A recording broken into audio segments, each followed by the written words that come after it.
Yeah, no, I'd say this week was just some good old fashioned fun. Like, Yeah, no, I almost just started watching. The thing is, when you start unraveling the thread with either of these franchises, you have days worth of content you could go watch right afterwards. oh yeah, and the quality varying significantly between installations. Right.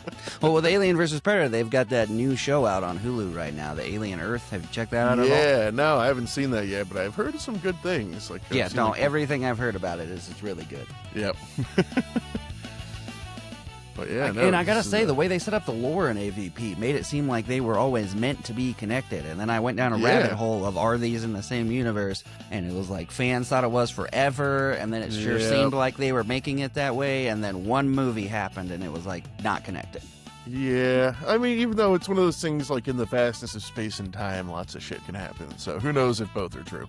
But yeah, I mean, yeah, we'll get into during the episode. But the premise of what is happening in AVP, it sure makes it seem like both of those franchises were set up to always be connected. It works like chef's kiss, like beautifully. Right. It's just like it's like you got your peanut butter, you got your chocolate, and you put them together, and it's like, oh goddamn. Yeah, I kind of wish this trend of versus movies had kept going, but it was like these two, and that was it.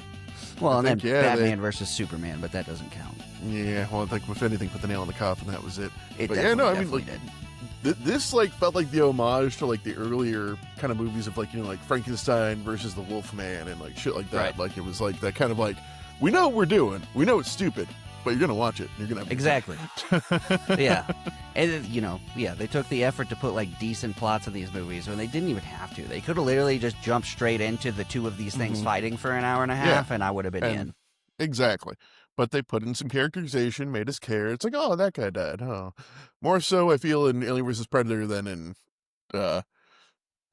Freddy vs. Jason. Oh, yeah. We'll get to that. Yeah, definitely. Well, welcome back to Flick Fights, everybody. If you didn't gather from that short intro, we're doing Freddy versus Jason versus Alien versus Predator this week. Just a big old versus. Yeah. Just rolls off the tongue. But actually going back and watching these, there's a lot of comparability, and they actually just came out about a year apart, which I completely forgot about. And it's not the same studio either, is it? No, I don't think so. No, that's weird. It's like one caught wind of the other, and they're like, oh, fuck you, we're going to do one. Oh, yeah, well, this is just like the Olympus Has Fallen and White House Down shit, which I think we've like lessened a little bit recently, but there was a period from what I want to say, like 2002 to like 2012, where it was just like, you're doing this, we're doing this, fuck you. That was like the entire movie making process for a while. That was great. And then they just started doing remakes of everything, and everything has to be an existing IP. I'm not a fan. Yeah, and then the plague hit, and we're like, okay, we're only doing safe things people will have watched, and we know will make money. Right. And that's how creativity dies. Oh, well, if you're new to the show, we take two movies every week. Usually they're not both versus movies, but we match them up, we go through the plot, we do a tale of the tape comparing statistics and vitals from each movie, and then we take them through 10 rounds of our choice in subject, and we declare a winner. Mm-hmm. And we are continuing with our Flick Frights theme for the month of October, doing more horror stuff. As always, please like and subscribe. If you're on Spotify, download, share, add the episode, and please comment. The comments really help the algorithm. Yep. Every time we poke it, makes us happy. So let's get into the tale of the tape for this week's matchup. If you want to do Freddy versus Jason, I will do Alien versus Predator. Yeah. So Freddy versus Jason came out in 2003, and wow, it is like the most early 2000s movie. The music, the lighting, just everything in this. But director is Ronnie Yu. Budget is $30 million. Box office domestic is 82.6. International is 34. For a combined worldwide of 116.6 million. It's got a runtime of 97 minutes. IMDb score of 5.8. But honestly, like, critics classically hate horror movies. Like, if you ever want just to see like how Butch, just go watch Siskel and Ebert just shit on every horror movie that's ever been made. Right. Yeah. No. If they already hated horror movies, and then you were just like, it was like making this was a big middle finger to the critics. Like, yeah. Then Rotten Tomato score 42% critics, 50% audience. Which, you know, again, horror is divisive, and this is definitely one of those, like, you know, boobs and blood slasher horror movies, which is gonna stir up some opinions one way or the other. Especially when you have Other horror purists that are like in love with each franchise. Yeah, exactly. This movie, like, I enjoyed it, but I understand why it pissed off like people on both sides of the aisle. Like, Oh it yeah. pissed off the purists and it pissed off the Puritans. It was just pissing off all the peers. Uh, It was great then for people like me that don't give a shit either way. Oh yeah, no, like I'm just like, oh okay, cool. This is a roller coaster, and I'm going to strap in, and I'm not going to expect too much from it, and I'm going to have a good time. But yeah, other notable films have Bride of Chucky and Bride with White Hair. A lot of Bride movies. Starring cast Robert Englund, who just you can't do a Freddy movie without Robert Englund. I mean, you can throw whoever the fuck you want behind Jason. Like, there's been like 5 or 6 Jasons Right. through history. Like, So Robert Englund is Freddy. did Robert Englund also direct Freddy at certain points? I don't know, Or but am I messing him up with Wes Craven? Because I thought somebody played Freddy and directed it. I know. Well, there's Nightmare on Elm Street. God, I forget what that one's called. It's like it's a reboot essentially, but that one's weird because it takes place in our universe. Like, Wes Craven exists and he has made a fictional movie called Nightmare on Elm Street.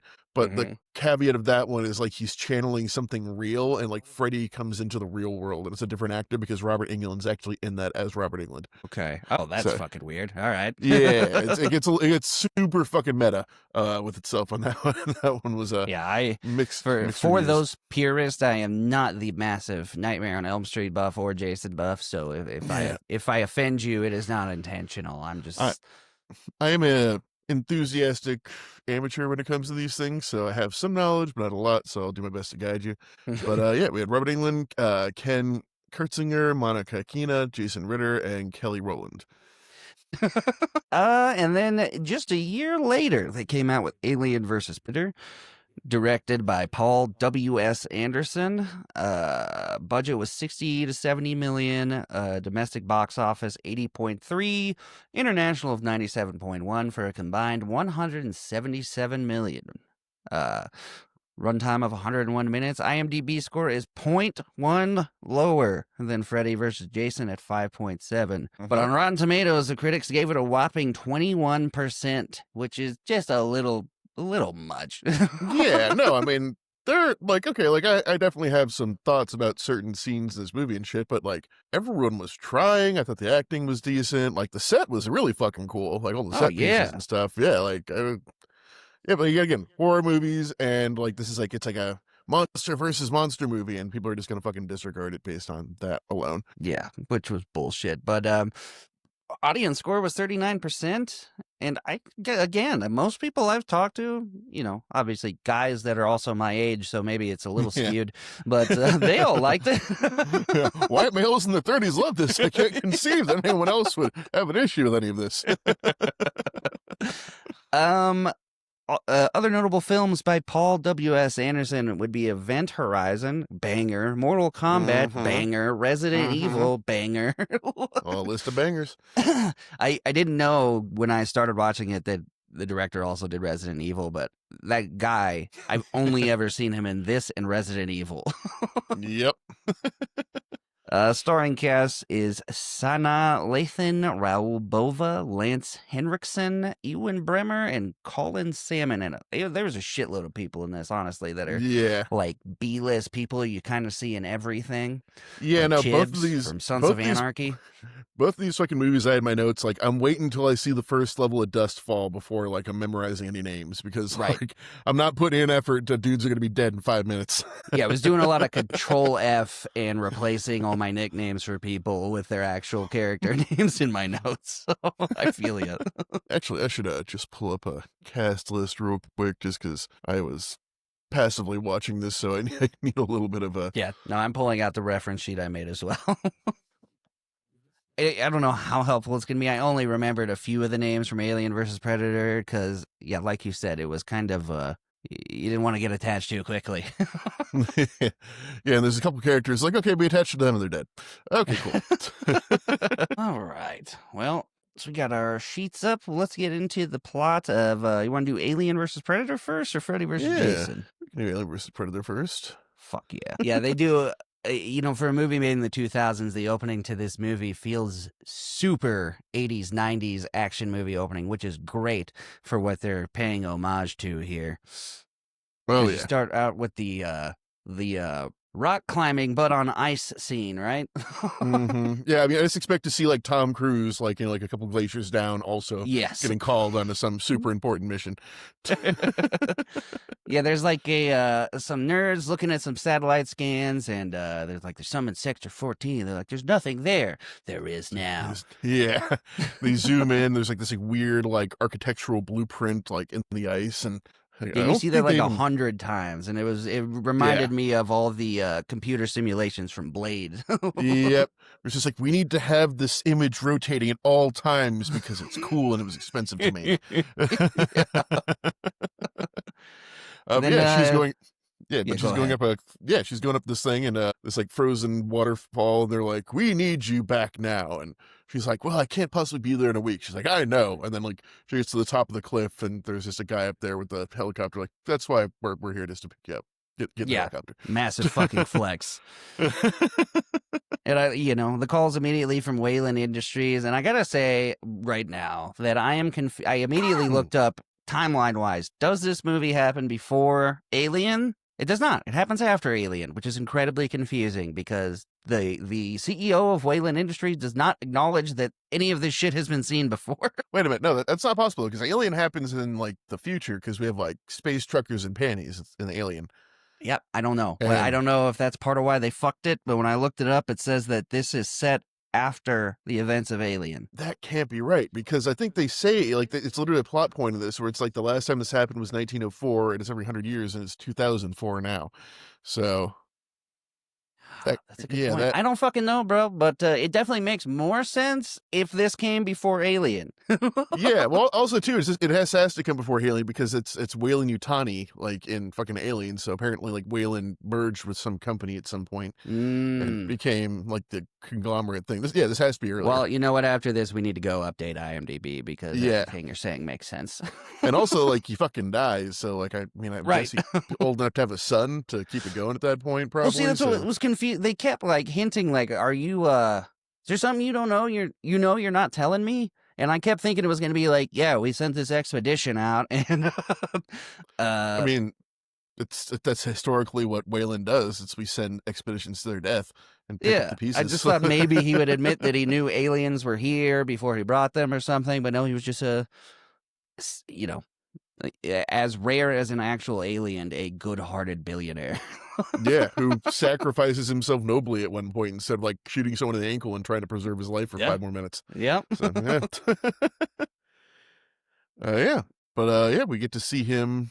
Oh, then we cut to a guy, an Italian guy, hunting archaeology, where I have like this memory merged with like the opening scene in fucking The Exorcist for me. For some reason, I thought this scene was from The Exorcist for years. The archaeology scene. Yeah, where he's like digging out the thing because that's how like The Exorcist starts as like an archaeology scene, and then at the Oh, end it right. like releases Pazuzu, and yeah, Well, so that was see, just that's a what weird I thing for was me. immediately expecting. Like, oh, this is where they find something horrific, because it's been forever since I've seen this, and they certainly play it like that's about to happen, because that's what always happens in movies when you're Hmm. watching an archaeologist, and it's just a Pepsi bottle cap. Yep, and it's just like everyone's disappointed, and the whole camp has to go home, and then yet again the whaling guy comes is like, "You come listen to me for 5 minutes, and I'll fund your dig site for another 5 years or whatever good that did him."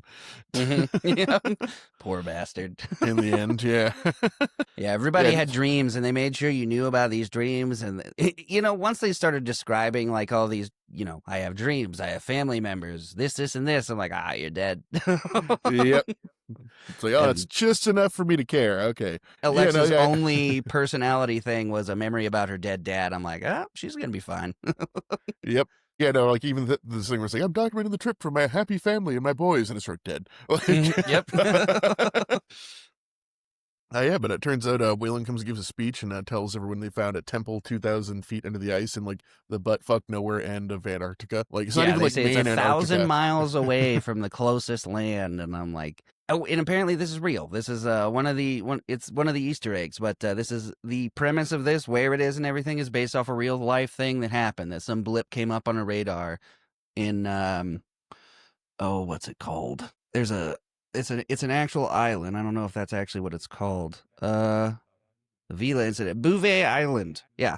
There was a 1979 Vila incident satellite flash where, there should be nothing there and something came up on the satellite. So, maybe this is nonfiction. Yeah. Assuming it was probably just like a meteor hit the fucking ice and vaporized a bunch of shit. Right. But yeah, and they find the temple has like aspects of like Egyptian empires, the Mayan empires, the Cambodia empires. I think they said something like that. Yes, and I am positive that this inspired the History Channel's Ancient Alien show. Yes. Aliens.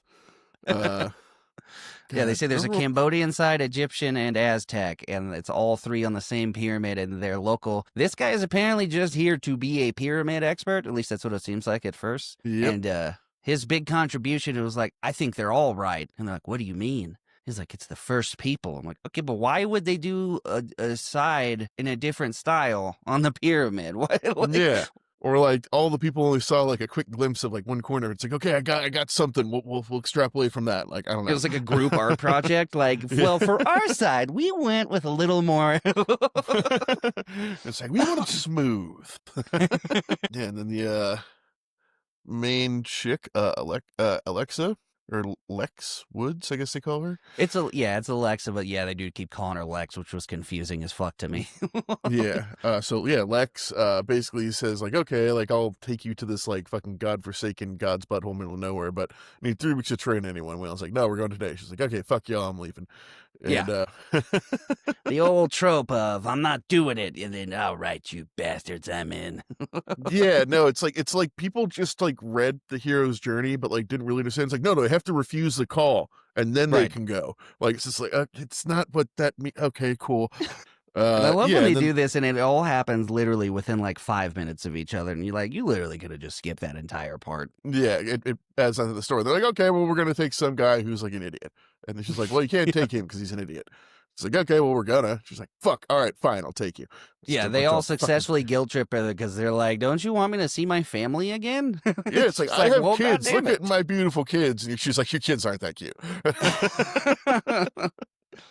it. Yeah, then we get our first touch of sci-fi as you get the Predator ship reveal, Yes. which kind of reminds me of like a fucking Klingon bird of prey kind of a ship thing. Yeah. It looked like it took a piece out of all the best space sci-fi movies. Like it kind of reminded me of the destroyers in Star Wars, and like I love when you see ships like that and you don't see any like jet propulsion or anything. It's just like a massive like obelisk that just is. It's really cool. No, and like it just like in the movie, like a little bit later, like how it moves, just like and just like what was that? Like Yes. Yeah. which that it was would make awesome. sense. Predators love stealth. Like I was like, oh, that totally makes sense. Yes. Yeah, then we get. I think this is where I learned this line as they're all suiting up. The short redhead chick whose name I didn't bother learning, but Yeah, you didn't need to. yeah, unnecessary. But They yeah, give her she brings. massive shit for bringing a gun, though, and I was Yeah, like, she does that a couple times too, and I'm like, there's no premise for this or anything or explanation of why she's like this, but like, obviously you're stupid in the end. Like it, I just don't understand why that was a thing that kept happening. Where she's yep. like, that I've been on hundreds of expeditions, never needed a gun. Like, okay. Cool. Like there might be people here. We don't know. Like shit's weird. Well, even if there wasn't people, you're in the fucking Alaskan or, Arctic wilderness. There are large animals that want to kill you. Yeah, and yeah, I think this is where I learned the condom line, where I would rather have it and not need it than need it and not have it. Yeah. No, she won that argument and then just walks away. And I'm like, okay, yeah shut up. And then she gets shit, and then we realize later everyone is fucking like armed to the fucking teeth. Like That was dope. That little reveal scene when they all pull out guns. they start heading to there in those little like fucking the shining Bearcat vehicles with the treads. Yeah.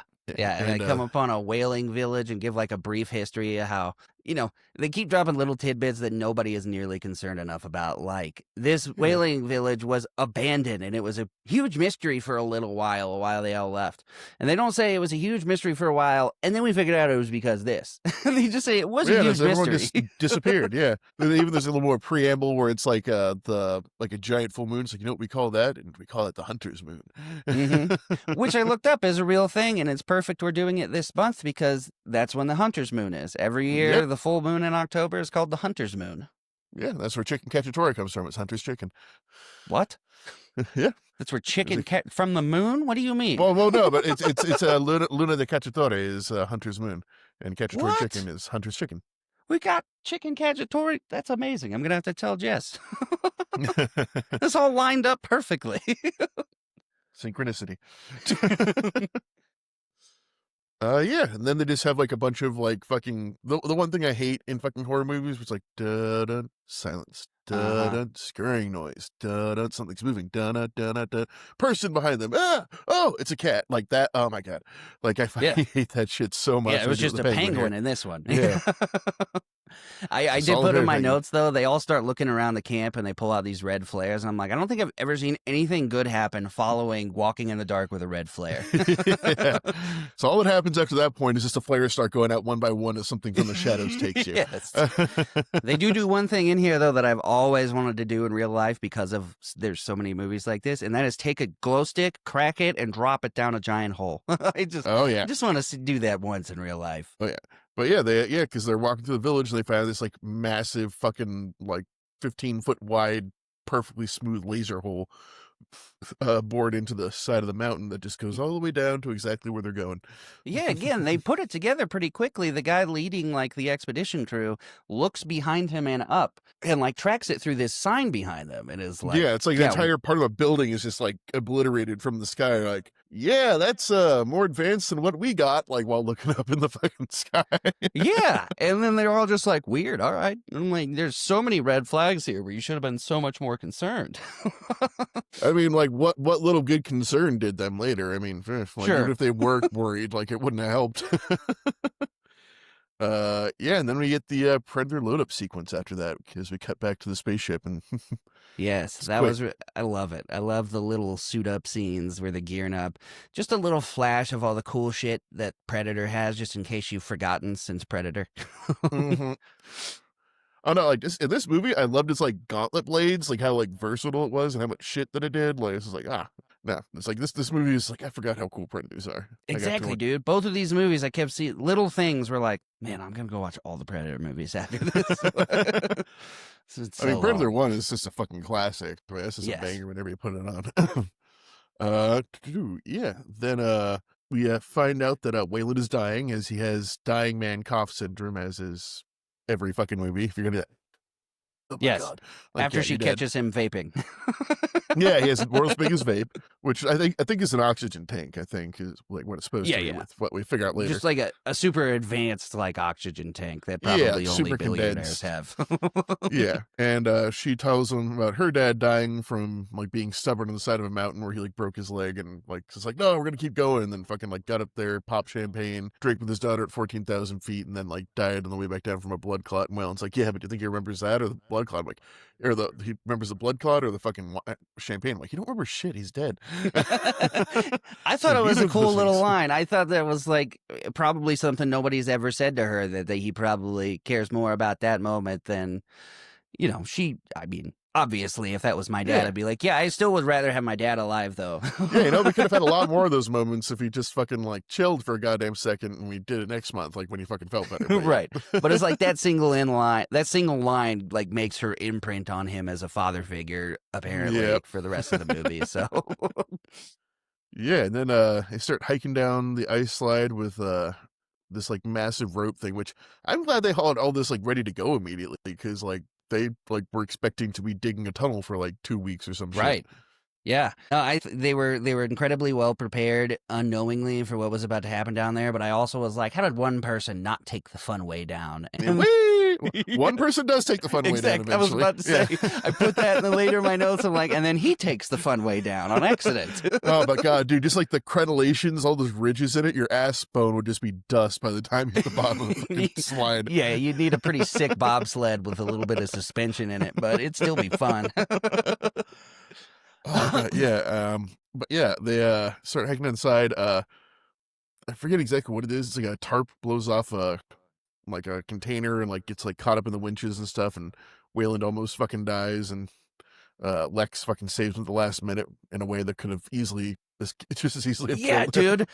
dude. I think she was trying to fucking slam a ice pick into his face and just missed and saved his life. Yeah, well, I think it was more. It's like either way. If I hit his head, it's fine. If I hit his hood, it's fine. I'm swinging. Yeah, because he passes her. She like takes a moment to fucking load up her hit, and I'm like, in that time, you could have just grabbed. Yep. He's a frail old man. He doesn't weigh that much. It's this bag of sticks at this point. And yeah, so there's that little bonding moment between them, and then yeah, we have this cool scene where the Predator ship comes in completely fucking silent, jets like Yes. 3 pods into the snow. Yeah, flies And- directly over the crew, and one guy looks up and is like, "The fuck." Yeah, it doesn't see anything. And then yeah, we just like see it open with all this Predator text and technology inside. And, yeah, Super Good dope idea. reveal. I also, one thing, they keep firing flare guns to see stuff, and I'm sure you know, with all your survival knowledge and being in the Boy Scouts, you don't shoot the Yep. flare gun directly at the thing you're trying to see. Yeah, no, you want to shoot it up in the air and stuff, and like a lot of them have like little parachutes or things like that. Yeah, twice attached in to this them. when they get the lights all set up. Yeah, I really love how efficient the crew is when they get down there. They're just like, Oh, yeah, lights, no. equipment, let's go. Like if anything, this movie is competency porn. Like they did everything correctly, basically. Like there Right. was no point in this where I'm like, you're being dumb. Or it's just like, no, like they had safety equipment and gear and guns and weapons and lookouts, and none of it mattered. Yeah. Like they hit the checklist, they got the best of the best, and oh, it went bad. But I love when they get the lights up and they see the pyramid. He just fucking I think it's her. She shoots a flare Yeah. gun like at it, and I'm like, bitch, come on! Like this the I mean, the massively flare- old thing. You're gonna like uncover stuff and possibly highly valuable artifacts for museums, and you just shot a goddamn fireball at it. Counterpoint, it's fun to shoot a flare gun. I'm not saying don't shoot it at all. I'm just saying shoot it up and not at it. Yeah, but they kind of start approaching the temple, and you see, like, you know, we as audience members obviously know there's carvings of like xenomorphs and predators, like Right. all over the fucking thing, and like all these like ritualistic statues. They're just like, huh, we don't have this in our continuity. It's kind of the same way where, like, you know, zombies don't exist in universes where zombies exist. Like, what's happening? Whereas it's like, oh, it's a zombie. Get your guns. We've been ready for this. And yeah, they step on a little tile, and that turns on the alien queen they've had on ice apparently for at least 100 years. Yeah, and then you get to see a giant uncircumcised penis laying eggs. Yeah. Ovipositor, I think, is the technical term from that. Don't ask me why I know that. I'm not gonna. And if you did, I wouldn't answer you. And then yeah, we get our first like bona fide action scene of the movie where the predators just predator all over this fucking security camp. It was great, man. It was like almost cathartic because, you know, I feel like nowadays you make a movie like this, they're waiting into the last 30 minutes to let you see what you want to see. And this Mhm. one's like, fuck that. We're right into the shit. The Predators are going to fuck everybody up as soon as Yeah. they get here. It's like, so you want people strung up? We'll give you people strung up within 30 seconds of engagement. We know what you want. Yeah, we'll show you the invisible predator, the 3 dots, the fucking blades, the staffs, all of it right out of the fucking gates. It was Yep. awesome.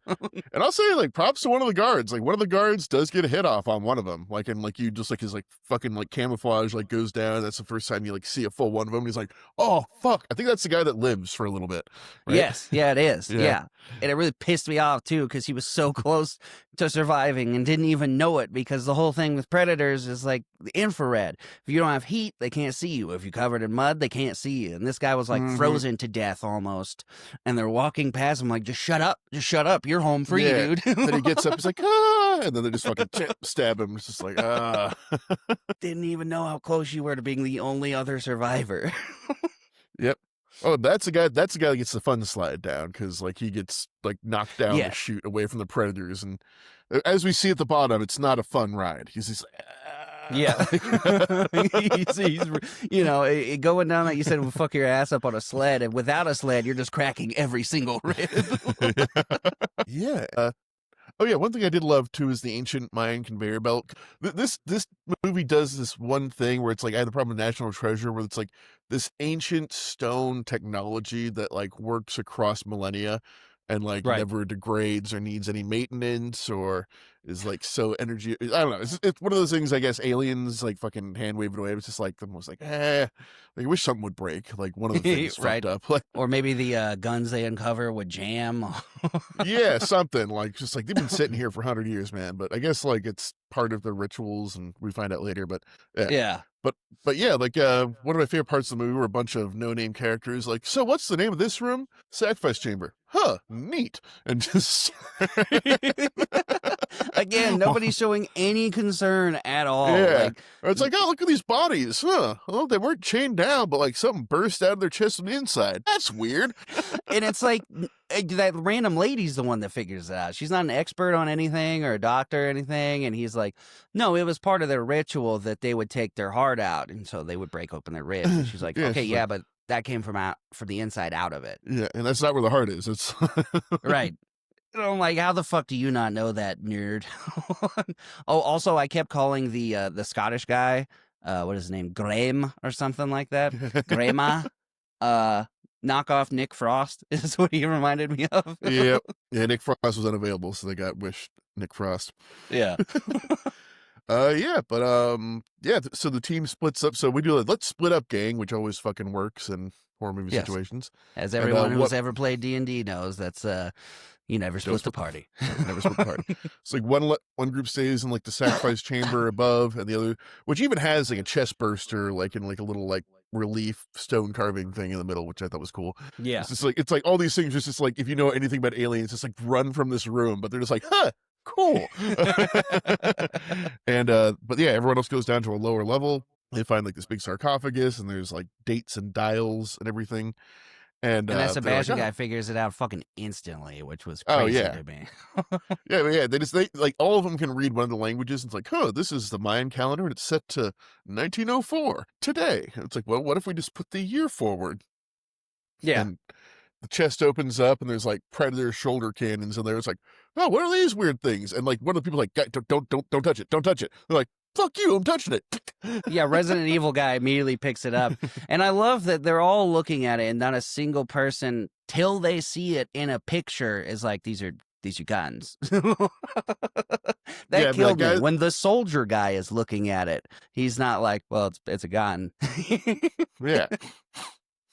It's like these like obviously alien things, and like still no one's like put any 2 and 2 together yet. Like no one's figured this out yet, I think. There's like, yeah, well, all there's the a most bunch of weird genius shit minds here. on the planet connecting dots from hieroglyphics and, all these ancient dead languages, but the most obvious clues in front of them, they're like, what are you talking about? Yeah, but taking the weapons apparently like turns on the entire fucking like temple, as like everything starts shifting, like walls start moving, the fucking face huggers start like getting distributed into the face hugger room, and the entire room gets face huggered. All the gross things and Alien and everything, the face huggers haunt me. I hate face huggers so much. well, the whole like the whole ethos behind their design, right? Oh, it's God, what's his name? Geiger wanted to specifically evoke the fear of male grape on people and male pregnancy. Huh. Okay. Yeah. Because it's like you're getting choked, you're getting overpowered, you're getting penetrated, you're getting impregnated without against your will, but you're a dude. And it's just like you figured that was like that's big clever. And it works. Like till this day, it makes you fucking squirm. There is a moment where you get a slow-mo shot though, where it's diving at one of their faces that it does look exactly like a female anatomical part. And I was like, that is very Georgia O'Keeffe. Yeah. Oh, it's both. Like if you think about it, there's like the 2 sacks, and there's that. It's horrific. It's all based on human form. Well, that's the whole thing too. Is like like xenomorph. You get a xenomorph when you mix a human and facehugger, and who knows where the original one came from, but it's all based on human DNA. And if you mix it with other things happen canonically. Yeah, no, that's that comes Yeah, up. but yeah, no. If you ever really want to make sure the FBI person watching your computer to have a weird day, just go look up HR Geiger's art, and there's Okay, I'll stories do of. that with my VPN on for sure. Yeah. No, it's one of those things where like he was like stopped at like airports like when he would like be touring his things around cuz like wait, is this real? Like cuz if it's real, we have to put you in jail right now.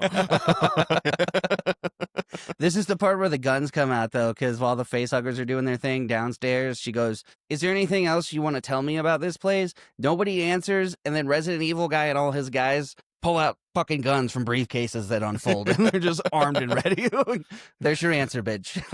Yeah. And she's like, that changes nothing. Like, and she just like walks away from them. Yeah, Like, not she was like, impressed. that gun's not going to change anything. Like, you don't fucking know. Man, dude, I'm just gonna say though, man, like the one like red-haired chick who made such a big deal about bringing a gun, like the second I see fleshy things start to appear, it's shooting gallery. I would just be like, as soon as each one pops up, I'm putting a fucking bullet in each Right. one. Like, Right. I don't know why she hesitated. I'm like, this is a sacrifice chamber where we saw a bunch of people had their chest ripped open and they were sitting at the base of this hole, and the thing just came out of this hole. Like, I wouldn't. Yeah, she was not reacting or overreacting enough. She barely moved when she saw it. She was like, "What's that?" And I'm like, "Nope, no, kill immediately." Yep. Yeah, and the whole room gets facehuggered. Hate it. Yep, and then the chest bursters do their thing. Yeah, no, Like, they again waste no time between facehuggers. All right, now xenomorphs.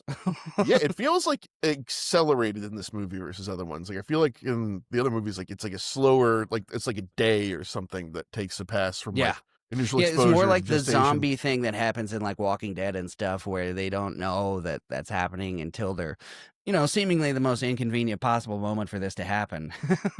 Yeah, where this is just like, I guess maybe these are like the super fast versions, like Right. Predators. Maybe this is like the version the Predators bred for like, Right. like, no, we need to get this going. And we're like, we're here, we want the hunt. Right. Oh, yeah, and there's an inscription in this chamber, I forgot, that says they gave their lives so the hunt could begin. Yep. It's like, damn, dude, come on. And then, yeah, they see a fucking hieroglyph that says they're like reading lore perfectly from these hieroglyphs. And they're like, Yep. it appears that those things were their weapons. And then the Resident Evil guy goes, I'm like, what? What do you mean? Yeah, it's like this is like where the shoe finally drops. Like, oh, these are all aliens, and these were the ancient aliens, and oh shit, that guy was right. And The balls on Resident Evil guy though to go, yeah, whatever. Those aren't guns. They are guns. They look like guns. God, yeah, like right as they figure out it's aliens, then we get a new Predator weapon I've never seen before, the invisible noose, which I thought was fucking sick. Oh yeah, yes. The weapons in this were just like, like so good. Like there was some new stuff in here too that I liked. And yeah, And then it just, like, turns into the Temple of Doom, and walls start moving and shit. And I love that they trap the Scottish and Irish guy together. Yeah, like we're getting rid of both of them at the same time. Yeah, and they're even like as they're separated, it's like, you got kids? Like, yeah, I got kids. I'm like, you're both dead. Like you can't be talking about your children in situations like this. Like we Yep. can't give up. And like dead within seconds after saying that. Like not even the next scene. Like that scene, they die.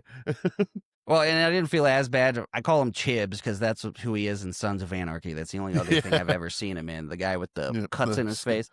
Yeah. He fucking pussies out and lets his buddy die immediately when the walls start moving. And then he's like twice after that, like, get me out of here. Like, dude, you deserve this though. Yep. Yeah. And he gets clever girl times 2. I said. He's like, shit. Oh shit. And then the one-liner here that happens at least twice in this movie, sees an alien, he goes, "You ugly son of a bitch!" And then Yep. she does it again later. I'm like, come on, try harder in the writing, guys. We get it. Yeah, but then we get the first encounter of Predator versus humans, and we get the razor net, which is fucking brutal. Yes, and I thought that was funny too because the Resident Evil guy dies in He just gets cubed every time, man. Yeah. He's got real bad luck with anything shaped like that. Yeah, then we get a pretty good Alien versus Predator fight, our first one of the flick, and it goes back and forth for a bit, but the predator gets killed by the xenomorph, and we get like a villain xenomorph, like I call him Scar for the rest of this. Yes, yeah. He gets the sweet like outline of the net on his head from his blood melted, and that's how he gets out. But then, yeah, he's the only one that is noticeably different from the other aliens. And they do the same thing with the predators. It was a really cool dichotomy there, where they had one predator that was like noticeably different and one alien, and amongst all these, it was really dope. Yep, which definitely wasn't for toys. Yeah, exactly. Yeah. Then we get a fight with our we find out that acid also fucks up predator weapons sometimes. Yeah. I guess whatever the spears are made out of are fucking made of something insane, and everything else is like lesser metal. I guess that's the consistency there. Yeah, I guess he has to like throw off his armor and shit. And you see the sweet predator fishnets. Yeah, and then this they kind of like realize this point, like, oh, the predators were supposed to come in here and then get their guns, then start the hunt. We set the hunt off before they had their guns. Shit. Yeah. Because like they only come in here with like melee stuff. It's like the whips and the ropes and the fucking knives and spears and shit. They have to like get to the center of the fucking place with their actual like plasma cannons. Right. I like one throwaway line here where they're like walking away. She's like, "Well, where are those things?" She's like, "You're the pyramid expert." I'm like, "Excuse me? How the fuck does that mean he's supposed to know about aliens?" Yeah, they keep running away. The like predator's about to see like kill Wayland, then like sees he's like a sick old man and like lets him go, and then he's like, oh, "Fuck you, bitch, flamethrower." Yeah. Turns his fucking oxygen tank into a dope flamethrower, and like I get the notion, you're dying, you want to do something, but like you only stalled him by like 12 seconds. Yeah. You could have taken the mercy and survived and maybe helped in a different way later, but no, you just had to do it and die right now. Yep. Then the whole place starts shifting, and I swear to God, like Italian anthropologists would never should have gotten crushed in that hallway. There was not Yeah, enough time for him dude. to get. I was like, "You're done. Like you're not that. No, like you're not. I see how you're not making it." No, yeah, no, that had me wincing because he almost gets his head crushed and almost catches a fucking predator knife to the fucking head. I'm Yeah. like, you did not, you should have died right there. That was. You just like all your luck for the rest of your life, and we're correct. They like do a peeping Tom thing, watching him take off his armor and mark himself and shit. And then I love he's looking at the hieroglyphs and everything, and he's like, "It's a little hard to read, but let me perfectly give all the lore surrounding this place real quick." Yeah. We just get a pure fucking predator lore dump where this is like predators are the ancient aliens. They come every 100 years. So it's like ritualized battle. Yeah, it said And, they looked for a backwoods planet, which I thought was hilarious. A yeah. backwater planet. Which, yeah, I mean, dude, if you look at where Earth is in the fucking galaxy, like we're on fucking like one of like the spiral arms off at the edge, like fucking we're Right. the boonies. And technology wise, we are the Hicks in this universe. Yep. Yeah, they come teach them how to build pyramids and get worshipped as gods, and then yeah, they have them sacrifice themselves so they can make the aliens to hunt. If they lose, they fucking nuke it. Oh yeah, well no, predators are notoriously bad losers in all the movies. Yeah, it's awesome. It's the epitome of throwing your controller on the ground if you lose, but I'm killing everything. And yeah, well, I think a little before that, we get a cool scene with the predator they're peeping on, and he takes out a face hugger and like a regular alien in like 2 moves, and then gets face hugger Oh by yeah, the 3rd thing. does the no look fucking decapitate and goes back to what he was doing, and then his head slides off. Yeah, but yeah, then from the side, like a 3rd face hugger is implied to get him. We don't see it exactly. Yeah, I completely forgot about that because it's so quick, so I was really confused at the end. I had to go look it up, but yeah, it's so fast. Facehugger jumps at him, and then we cut away. But Yep, and then yeah, we cut over to wish.com Simon Pegg. Covered in jizz. Yep. Which I always wonder where all the jizz comes from. So there's like a lot of all jizz. Like, is the queen doing that? Is it a thing the aliens do? Like, because it spread quickly, and I don't. It's like a 3rd alien that we're not seeing that, like, makes the nest or something. Because I don't know. It's a weird thing. But yeah, he's all trapped up in the wall goo. like he sees like one of the eggs is starting to open, and Sons of Anarchy buddy is on the side, like already dead, face hugger and stuff, and it's his gun Yeah. sticking out, and he grabs it and he's like, ah, and he kills the face hugger. It's like, I did it. Then the camera pans out and it's just like fucking like 50 eggs like in this room. Yeah. I absolutely would have blown my brains out immediately if I knew there was Yep. no way I'm getting out of this. And he leaves one bullet. It comes up later, but I'm like, dude, come on. Yeah. He's just like firing into it, then he just stops. Yeah, I guess you get choked out again or something, but Yeah. And then Sebastian's like, if that door opens, we're dead. Like the door that's gonna let the predator out. And then that's when she's like, we need to give them their guns. We need to pick a side here. And then the enemy of my enemy is my friend. yep. Which I think that's another theme. I think it's said in both movies. Yes. Yeah. No, it's cool. But yeah, I think Freddy and Jason's like the enemy of my enemy is like more enemy. Right. And then they're like, they're running through the Temple of Doom, and what kills me here is the one thing she's supposed to be good at, cliff climbing, terrain. She doesn't make it across the chasm and Yeah, can't no, climb up on her own. I'm like, dude, that what? that the physics on that bridge jump were a little fucking iffy at some points. Like it's like pulling on fucking like basically do the Looney Tunes thing, where like climbing on bricks that are falling through the air and shit. Right. Yeah, bullshit. But how are you the one that doesn't make it up? This is your entire thing. This is your area of expertise. And Yep. and she's the reason Sebastian dies. He's trying to help her up, and then he gets fucking Yep. Gets fucking dragged off into the darkness.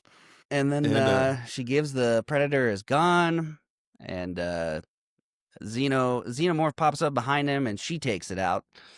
yep. And he starts like walk away. She's like, hey, you can't fucking leave me. It's like, all right, I guess you're a badass. And then makes her alien weapons, which yet again, I'm like, how does her arm not dissolve? Like, I guess he knows what he's doing. And like, Yeah, maybe I don't there's know.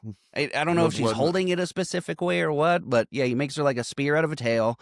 And I was really confused at first about why he pulled the head off. I thought he was going to mark her, and it happens later, but I thought Yeah. he was going to mark her. But then I noticed she's holding a fucking Xenomorph head as a shield. And I'm like, yeah, I don't, did he drain all the blood before he gave it to her? I don't know. I guess. I don't know. Or he cut off, like maybe that's like the exoskeleton part. There's no blood in there or something. I don't know. Maybe.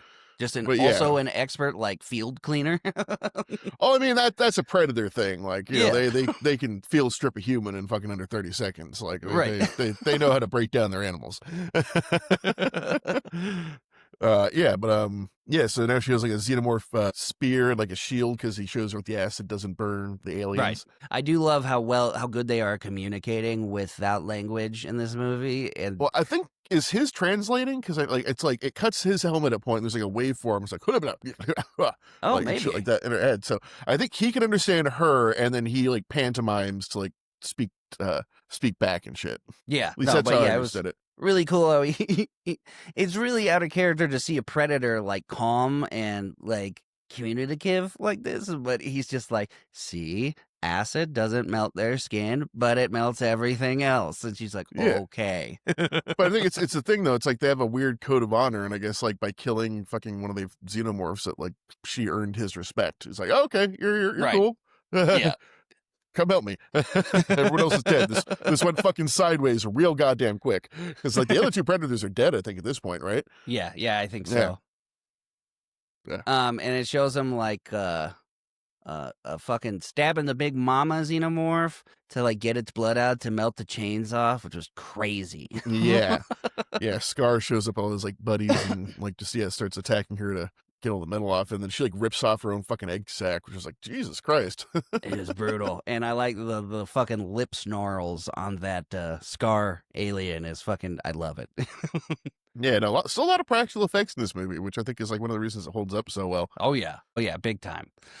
Yeah, so then we cut to like all the wall booger areas, and we find out that the Italian guy got chest bursted, and he's like, kill me because it's gonna come out, and she's finds like the gun with one bullet from like, you know, dead dad earlier.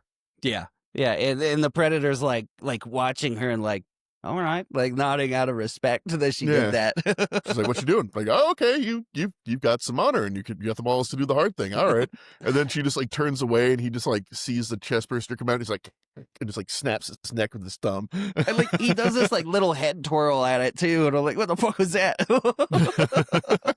This Predator's got some sass. Yeah, it's the sassiest predator. And then he sees all Uh, the fucking eggs and pulls out one of their bombs, and he like looks at her and goes, It's like international symbol for bomb. it was great. And I Yeah, do love the effects of the Predator bombs in all these movies. Oh, It yeah, is the it is thwomp. a Yeah. signature explosion for Predator bombs. Kind of like the Yep. Mandalorian bomb that he drops in space Yeah, is kind the of what it sonic reminds me of. one. Yeah, it's like a weird plasma kind of a mind thing. Yeah, really cool. Yeah, I didn't realize Yeah. how fast this movie was going when we get to this point because I'm like, wait, those bombs are massive. Is he blowing everything up right now? I'm like, oh Yeah. shit, this movie's almost over.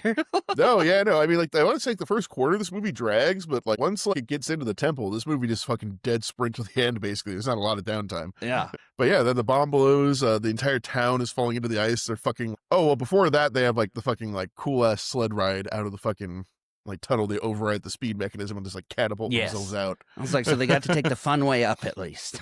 Yes. Also, in real life here, when they get out, like everything's exploding and collapsing, and they get outside, and there's like a moment of quiet. In real life, 2 gunshots went off right when that happened. I was like, fuck! It was horrible fucking timing. Oh god, yeah. And then yeah, the bomb blows up underneath the ice and the entire fucking town falls into the ice. All the xenomorphs, besides the queen, because we saw the queen escape earlier. Like you Right. see like her silhouette going up. But like everyone else, including Star, gets fucking like nuked under the ice. You And get a little yeah, moment here where he gives her mark of honor, and she like nods. Which Also, I realized looks like a xenomorph. It's like the curving head and the little sticky body. Oh, I didn't notice that. That's cool. Yeah. But think I just that's- love how quickly she accepts everything that happens during this expedition. Like, she quickly wraps her brain around, okay, this is happening. And like when this giant, scary alien takes his masks off and shows you his gross ass, scary face, and then it's like, I'm going to mark you now. She's just like, okay. Yeah. I think it was just more like less she's brave and more she's just out of fucks to give at this point. Right. Like, what's going to happen is going to happen. If he's going to stab me, he's going to stab me. If he's going to fucking do something else, like, yeah, I probably can't stop it. And then, yeah, then, mommy shows up and mommy mad. Mm-hmm. And I got to say for, it was cool to see, but for what's supposed to be like the final showdown here, it was a very fast and slightly unsatisfying fight to me. Yeah, the predator gets stabbed in the back, I think, like first off, and then there's like a tussle between him and her, and he gets like thrown off screen. Yeah, he starts by throwing a boomerang at it and then gets his shit rocked by her tail and like launches him into fucking nowhere. And then Alexa stabs it with a spear and it falls over a building that's on fire now for some reason. And then she starts running off and takes her shirt off because there's acid on it. And we had to get, that shot in this. It's a horror movie based on an 80s franchise. We need some TNA. And then the Predator comes out and pulls off a fucking sick-ass 360 stab with a spear. That part was cool. There was cool parts of this. It was just so fucking fast because that happens. And then he gets, stabbed through the fucking abdomen with the tail, and you get the sweet cover of the movie where they're face-to-face, like, growling at each other. Yep, we get that neon predator blood, which is we forgot to mention, which is always a cool effect. Oh, yeah. It's so cool. And then... they've been like hooking it up to a water tower this whole time and start like knocking the water tower down to like pull it off into the ocean. And then they do. And I would not be confident at all that this was over just because it's in the ocean. Oh, no. No, I mean, we've established this thing was like frozen for fucking like 100 years, like in solid ice. Like it's yeah, I would expect it to come back within like an hour, maybe. Exactly. Yeah, you were entirely too confident. She stands there for, I'll give her credit, at least like 30 seconds watching to see if anything's going to happen. And then she accepts that it's over. And I'm like, nah, I would sit there for days. Well, I guess so. Technically, the ocean is colder than ice at points, so who knows? Yeah, but we don't know their limitations. Yeah, I Should mean, assume in the that it has to abide by any laws of our world yeah, is I mean, in the OG one and Alien, I mean, that thing was alive in space till it got hit by the fucking thruster. So exactly. yeah, And there is a sequel that I haven't seen, so for all I know, it does come back. But yes, yeah, they and, kill it. She goes back to check on the predator, and it dies. yeah. Bleeding out. Then the entire fucking like Star Destroyer fucking sneaks up on her, which is great. Yes. Super cool. It's just there, and the doors open. They see the marking, they see the dead predator and everything, and then they give her a fucking sweet ass predator spear baton thing and dip. Yep. I'm like, could I get a ride? No, okay. And I literally put in my notes, how the fuck is she gonna get out of here? They said they're 1,000 miles from land, and then 10 Yeah. feet away there's a vehicle with its lights on. And I'm like, what?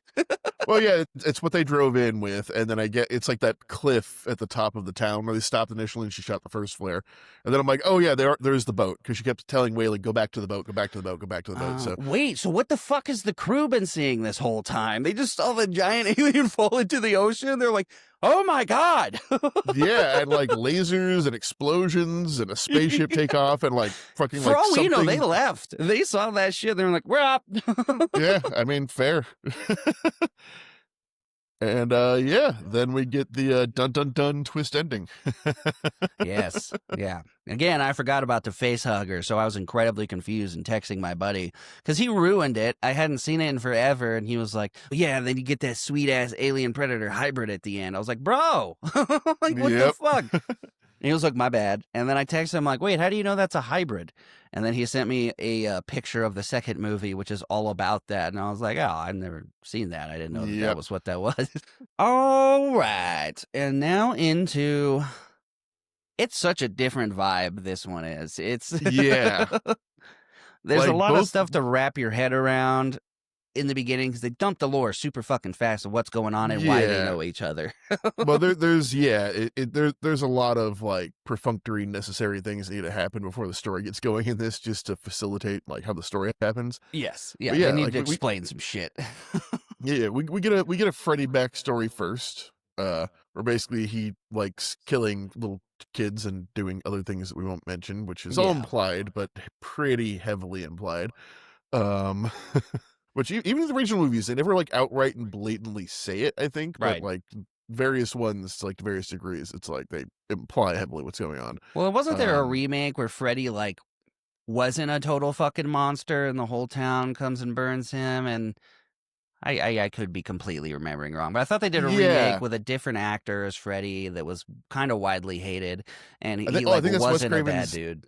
Yeah, Wes Craven's Nightmare or something like that. But yeah, there was another one I know where like he had a family and like was like kind of like well known around town, and like then everything was found out about what he did. But yeah, the Yeah, if you try to actually piece together a through line of the Nightmare on Elm Street movies, you're gonna have a seizure. Like it's right. they are made by vastly different people and different productions and different eras. I do love right out of the gates, real quick on the opening, how they combine the aesthetics. They got the same thing in Alien versus Predator. The credits were like the text from each movie combined, Yep. and it opens with the Nightmare on Elm Street type music with the. Oh yeah, which is apparently actually canonically is Ki Ma Ma Ma. Yep. Apparently, which is like from the Kill and Mommy from like the original Nightmare or Friday the 13th. Yeah, no, I've seen the director or writer or whatever like getting pissed about that. I'm like, dude, shut up! Like everybody did that for decades. Like you should be happy. But yeah, I will say it was a little heavy-handed, this intro here Yeah. to me. And like Freddy is the narrator here at this Yeah. point, like talking directly to us as the audience. But I get it. It's just like we're dealing with some like weird esoteric topics, but like essentially what it boils down to is Freddy feeds on fear. No one's afraid of him anymore. Everybody forgot So- about him. Yeah, Yeah, nobody everyone talks forgot about him.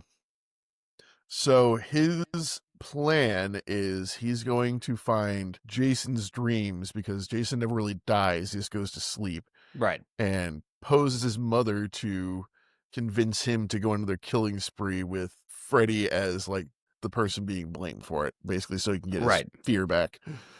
Yeah, it really just smashes all. But yeah, to me, Freddy narrating the shit and everything. Again, it's a fan service movie, so I'm not expecting a super lot. But that part was Yeah, just a little much to me. Where a he's little like on the nose. Yeah, highlight reel of all his movies. It was like, and then they fucking forgot about me, and I'm like, all right. yeah, yeah. And it never comes back either. Like maybe if they'd done that the whole movie, like that could have been part of the joke of it. But like, meh. Right. But yeah, we find out that Jason is basically existing constantly in a 80s TNA slasher scene, just in loops in his brain. Yeah, yeah, that was kind of funny. Which tracks. And but yeah, like Freddy wakes him up using his dream powers, and I think he's like a pile of like guts and stuff at the beginning or something, right? Yeah, he's like a decomposed body in the woods or some shit, and then just like kind of inflates and comes back, and he's like, Freddy as his mom is like, "Rise, Jason," which was kind of cool, and then Yep. he's like, "I've been away from my children for far too long," and I was like, "Ew." Yeah, no, it's like they really do a good job making Freddy a fucking creep in this, which he should be. Like Exactly. that's like Yes, 100% part of his that I didn't character. have an issue with. It was just a very, very corny opening, um, which I thought they did a way better job in the other one. So, but yeah, then we cut to the the pinnacle of necessity for these fucking movies, which is a bunch of dumb drunk, quote unquote teenagers. Yeah, teenagers in their 30s with bald spots. Yeah. It's Poor very Brittany. very I 90210. immediately put poor Brittany Murphy when I forgot she was in this movie, and I was like, she was gone too soon. Yep. And yeah, they're all playing Fuck Mary Kill with I believe The Three the Three Stooges. Stooges and Scooby Doo, You which know, like the as teenagers in the 2000s did talk about the Three Stooges. yeah, like icons of the 60s, it's just who all they're talking about bang. And the Scooby Doo equivalence is just like hammered home like later on in the Oh, movie. yeah, It's yeah, like yeah. blatantly No, mentioned several times. definitely. Yeah, a little backstory from Lori saying that her boyfriend bounced when she was young and she doesn't know what happened to him, and now Mhm. she's like heartbroken and can't open herself up to love again. And by love, she means getting railed by the By a broiest douche stranger. bro that ever douche broed. Dude, yes. That was so over the top, too. I put the super douches, like the epitome of douchebags show up. Yeah, One is just straight up an abusive boyfriend. yeah. Don't make me wait, babe. It's just like, oh god. It was so gross. Yeah, the other one's like starts like drunkenly mansplaining feng shui to her, which Oh, yeah. Dude, that was so bad. Yeah, and then yeah, this is where I put like I'm not memorizing names. Half these kids are dead in fucking minutes. That Right. wasn't wrong. Her friends are horrible, too, because they're like, go show him the feng shui in your bedroom. Like, bitch, she doesn't want to. What's wrong with you? Yeah, and then one of her friends just like basically brings her boyfriend over to bang in her parents' bed, apparently. Yeah, what the fuck? This is her house. Like, Yeah, why and isn't she just like, actually, you can all just leave? Like, I'm not comfortable with this at all. yeah, and then like her boyfriend to complete the douchiness is like, "Don't touch me after sex," you know that, babe. Oh, It's yeah. like, Yeah, he's like, you know, I don't wow. like that.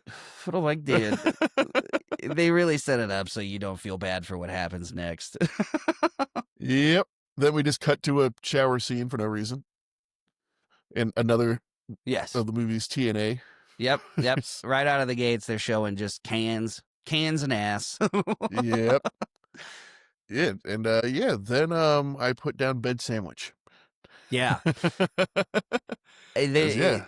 There must be so many lawsuits from the company that has made this bed, because if it can close with enough force to snap a man in half backwards. And yeah, apparently in the anime tradition, douche bro in the bed had like multiple like dozens of gallons of blood under pressure inside of him. Yeah, dude. Just like it's like you could wring him out like an orange and it's still not gonna give you that much. Dear God. Enough force to spray to the ceiling and still pour into the shower many feet away. Yeah, and yeah, they all freak out and start running out of the house, and there's like a cop like, "You ladies need help." Like, what the fuck do you think? That was great. hilarious. Do you ladies need assistance? And they're all covered in blood in the rain and naked. Yeah, then the cops show up and immediately fumble this whole thing by mentioning Freddy. Like, it's just like Mhm. if that one fucking cop had not said a goddamn word, this whole movie doesn't happen. Right. And the cops at the station are like, make sure they don't know anything. Tell Stubbs, or they tell Stubbs like, you fuck off, we got this. Like it would appear that everyone's a dirty asshole in this movie, but they are all adults trying to do the right thing by their town and their children. And I guess you've seen these movies. Is Stubbs Yeah. from a Jason movie? No, not at all. Because he Like references it during this scene. I think he's like this. I think we have a copycat killer from the Crystal Lake murders, and I didn't know if he was yeah. from one of those movies or something. No, not to my knowledge, at least. I think the whole thing is like he's only been there a month, so like he doesn't know you're like not supposed to talk about this shit, and Right. like he's like bringing up all this like horror movie shit. It's like shut up, shut the fuck up. Yeah, he literally walks into Brittany movie and he's like, Brittany Murphy, and he's like, I just moved here, so I don't know what the fuck is going on. And then we get our first dream sequence. Yeah. Which people just fucking fall asleep in this movie, like fucking a drop of the hat, man. Like Yeah, I don't know about you, but I need to be like in a specific position in my bed, completely dark, with like a specific pillow to fall Right. asleep. Like I people are just am like, envious of how quickly these people can pass out without knowing that they're passing out. I will ruin my own sleep by noticing I'm falling asleep. So yeah, and she's like walking through like a dream police station. There's like this cool creepy moment where all like the missing kids posters like turn to look at her and which shit. I thought was and, funny because she doesn't see that happen. So I'm like, yeah, that's just for us. Yeah. No, the Freddy knows we're here. Freddy knows we're watching because in the next scene he talks to us directly. Oh yeah, yeah. Oh, I hated that. Yeah. We get the sweet. I do love the Freddy song happens right now. Yep. Which I loved. Everybody did that when we were growing up to try and be edgy little children. But yeah, like Freddy tries to kill her in the station, and she wakes up, and that doesn't work. Then we cut to her one of the douche bros that Yeah, I were at put the douche party. 2. I never named Yeah, it. douche number 2 at the party, and he's kind of sitting on his front porch, and Scene is fucking stupid. yeah, his starts talking to his dad, and it's like I forget exactly the order of operations here. Hold on. His dad's a giant fucking prick. And it's like, were you out drinking? And he's like, my best friend just got fucking murdered, Dad. Worst father ever. And then he just sits there sipping off a flask and just says to nobody, I'm going to take him out for you, Trey. Cop let his name slip. Some guy named Freddy. I'm going to take him out, Trey. I swear to God. And I'm like, what is this? Yeah. Then he like walks out into the middle of the street for some reason, and like I think some goes off in the bushes or something. I think he thinks something's there watching him or something. Yeah, he runs out to like the street, and then like Freddy's shadow tries to like impale him, and it doesn't work. I think this is the order, right? Like, yes, yeah, he's not strong enough yet. And corniest line ever, because the dude like literally says, all right, I'm okay, and then stands up and starts running, and I'm like, this guy fucking sucks. And then he wakes up, and his dad is sitting next to him. No head. Just like, yeah, his head falls off, and then Jason fucking kills him, which infuriates Freddy, I believe. But I fucking hated this guy. He's a bad actor, and the writing was really bad for this scene. That he's just sitting there talking to no one. I'm gonna get him for you, Trey. I'm gonna get him. They let us slip, Freddy. Then even in the tradition talking to no one, like when Freddy's talking to the camera, he's like, I'm not strong enough yet. I'll let Jason have this one. Like a fucking pantomime, like talking to the fucking audience. Like that was bad. And then we cut to an insane asylum. Yep. And apparently we have two guys here from I don't know, it's not the whole town isn't Elm Street, whatever town that they're in. But they're from the Elm Street town. Jess said this guy was her favorite while we were watching this, by the way. She said he was the Will's buddy. What's his name? Mark. She said Mark was always her favorite, and he's like asking for the first time ever, apparently, what do these drugs do? And then, like, they keep you calm. And yeah. And he's like, all right, and just like fucking takes it. And he sees something in the background that like someone on like 1413 Elm Street or whatever has like been like a kid, like a young person's been killed. He's like, oh my God, my fucking girlfriend lived there. We have to fucking get out. And he's like, bet, I got your back. Yeah, he's the shit. I love the jump cuts with them is hilarious because it's constantly them continuing the same conversation somewhere else. So they're Yeah. doing that, and then it's like them sitting next to a insane guy playing checkers, and he starts pulling on Mark's arm. He's like, "I told you, I don't fucking play checkers. Go get Uno." He's like, I guess get me now. And then they're continuing the conversation again in their bedroom, and he's like, I told you about that thing with my brother. He's like, I don't want to hear about your fucking sleep demon shit again. You fucking suck, Will. I will say that right now. This guy sucks in this fucking movie. Constantly, Yep. he's fucking him up. He doesn't believe anybody about anything except the shit he's talking about that nobody believes him about. Yeah, like I can't empathize with people not believing me, but no one believes me. Exactly. But I don't believe anybody. And then he runs out and sticks his ass cheeks on the guard's window, and he says they got to get out of there, and uses that. They fucking, knock him out with the needle, and he uses that to get their badge. Yep. Yeah. And then they're fine. Tranquilizer. Yeah. Then they run out, and he's not tranquilized anymore. Yeah. I mean, I guess maybe he's like used to it at this point or something. Yeah, maybe. But yeah, then we cut back to Laurie's home, and like Laurie's dad is like obviously trying to drug her with some juice. Yes. Like, drink the juice, but the juice will make you feel better. Drink a fucking juice. Like I said, they do a really great job of making all the adults and everything in this movie seem like horrible people. Yeah, like and also like Will's whole thing is that like he thought he saw Laurie's dad kill his mom, and he think that's why he's like been like fucking institutionalized to keep that secret. Yeah, he ruins everything. Yep. Well, really, if we're talking about it, Mark kind of ruins everything. Oh, true. Oh, and also, yeah. Also, we go to the school. We find out that they're pinning everything on a dead douche number 2 to try to cut to try to keep everything under the. And even the kids are immediately like, "Wait, so he killed his friend and then decapitated his dad and impaled himself with a machete?" Yeah, it's like and even like it's like how did he bend him in half like that? Because yeah, it's a small town, like everything's going. Then Mark comes up because apparently they've just broken into the high school. Him and Will. It's just like everyone's like, "Yeah, Freddy's fucking real," to like the entire fucking school. And like even later, he's like, "Oh, maybe I shouldn't have done that. That was probably a mistake." I do love the moment of realization where he's like, "Oh, I fucked up." And and after they find out about that, we have like the plastic surgery magazine thing, which was like a great little jump That was scare. a good one. Yeah. She's like asking about, are they in a high school nurses station here, by the way? Why does this high school nurse have all this equipment and plastic surgery magazines out for students? I don't know. Creepy.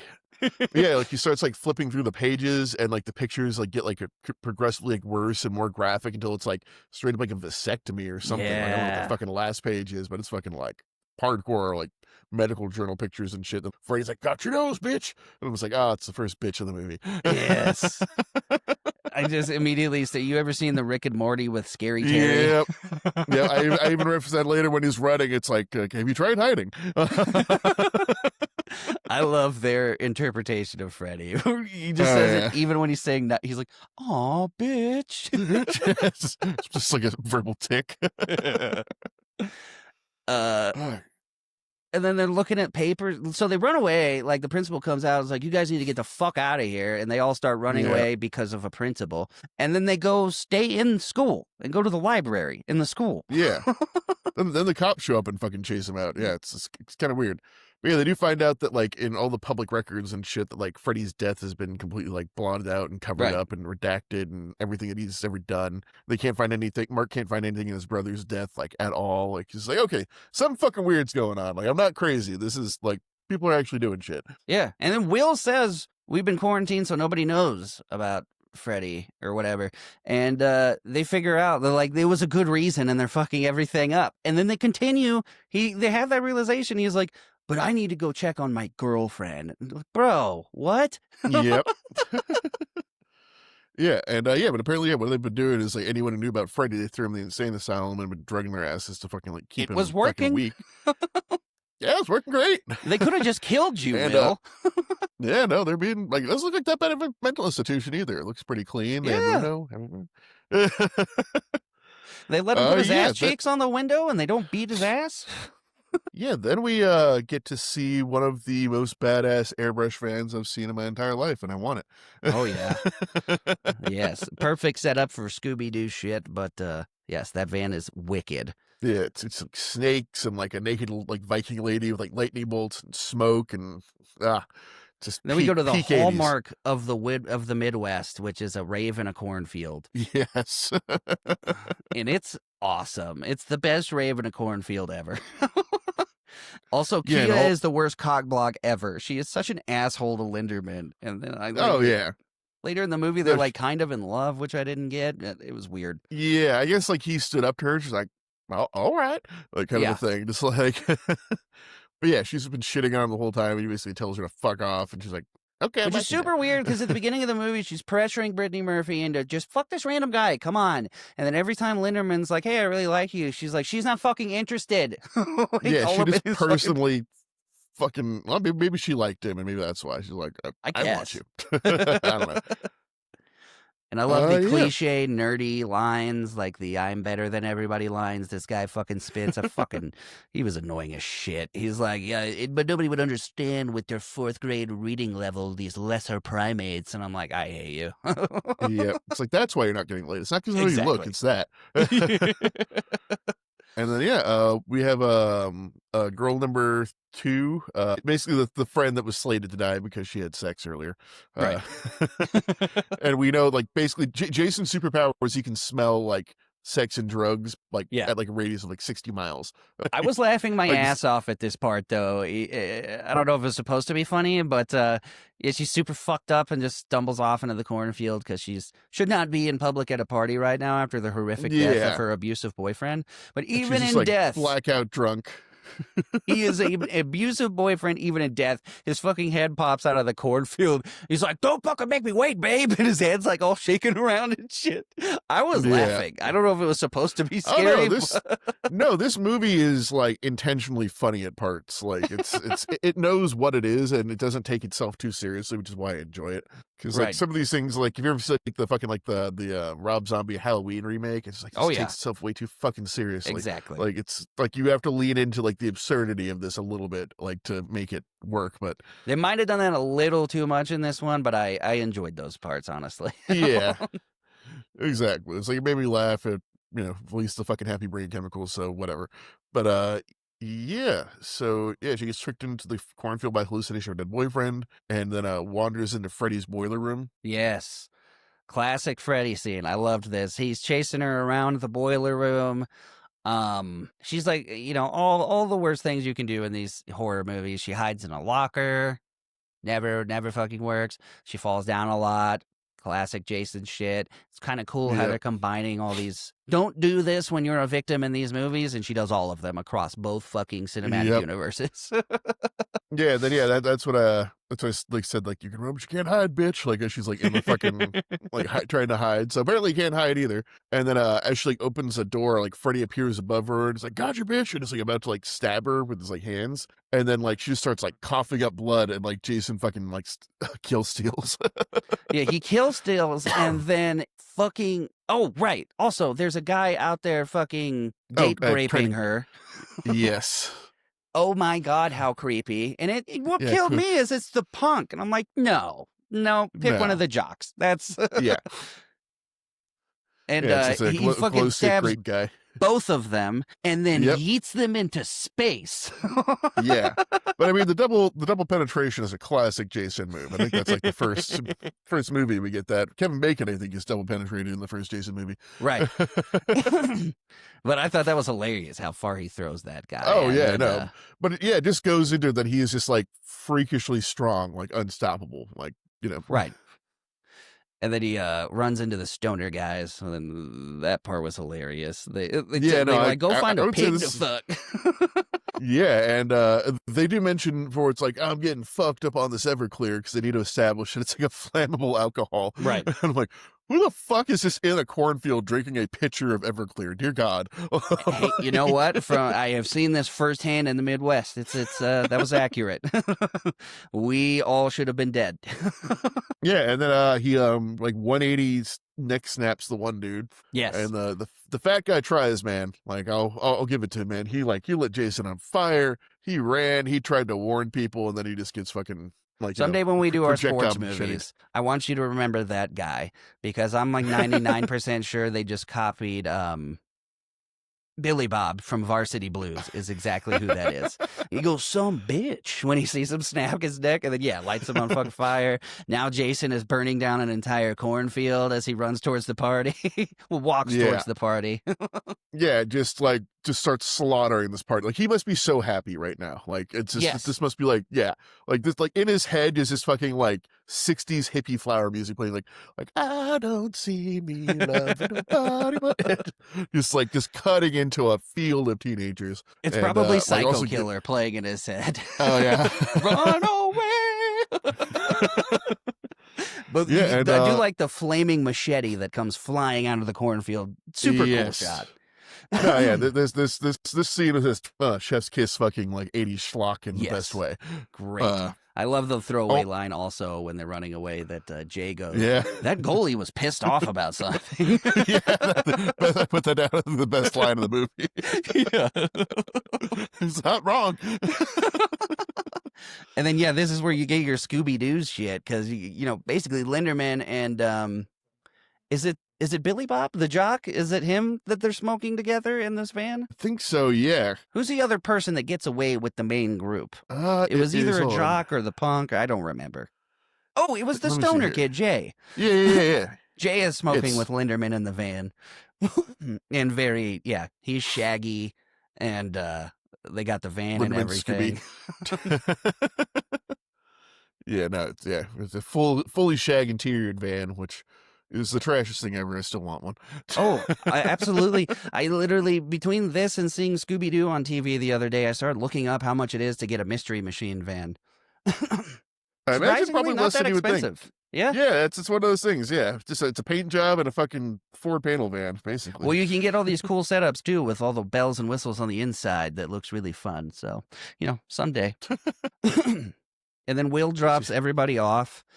And then tells Brittany Murphy why he was locked up and says, I saw your dad kill your mom. And they do a whole flashback where it shows what Will saw, which I'm still pretty confused about when you find out what actually happened. Why is that what Yeah. he saw? I don't know.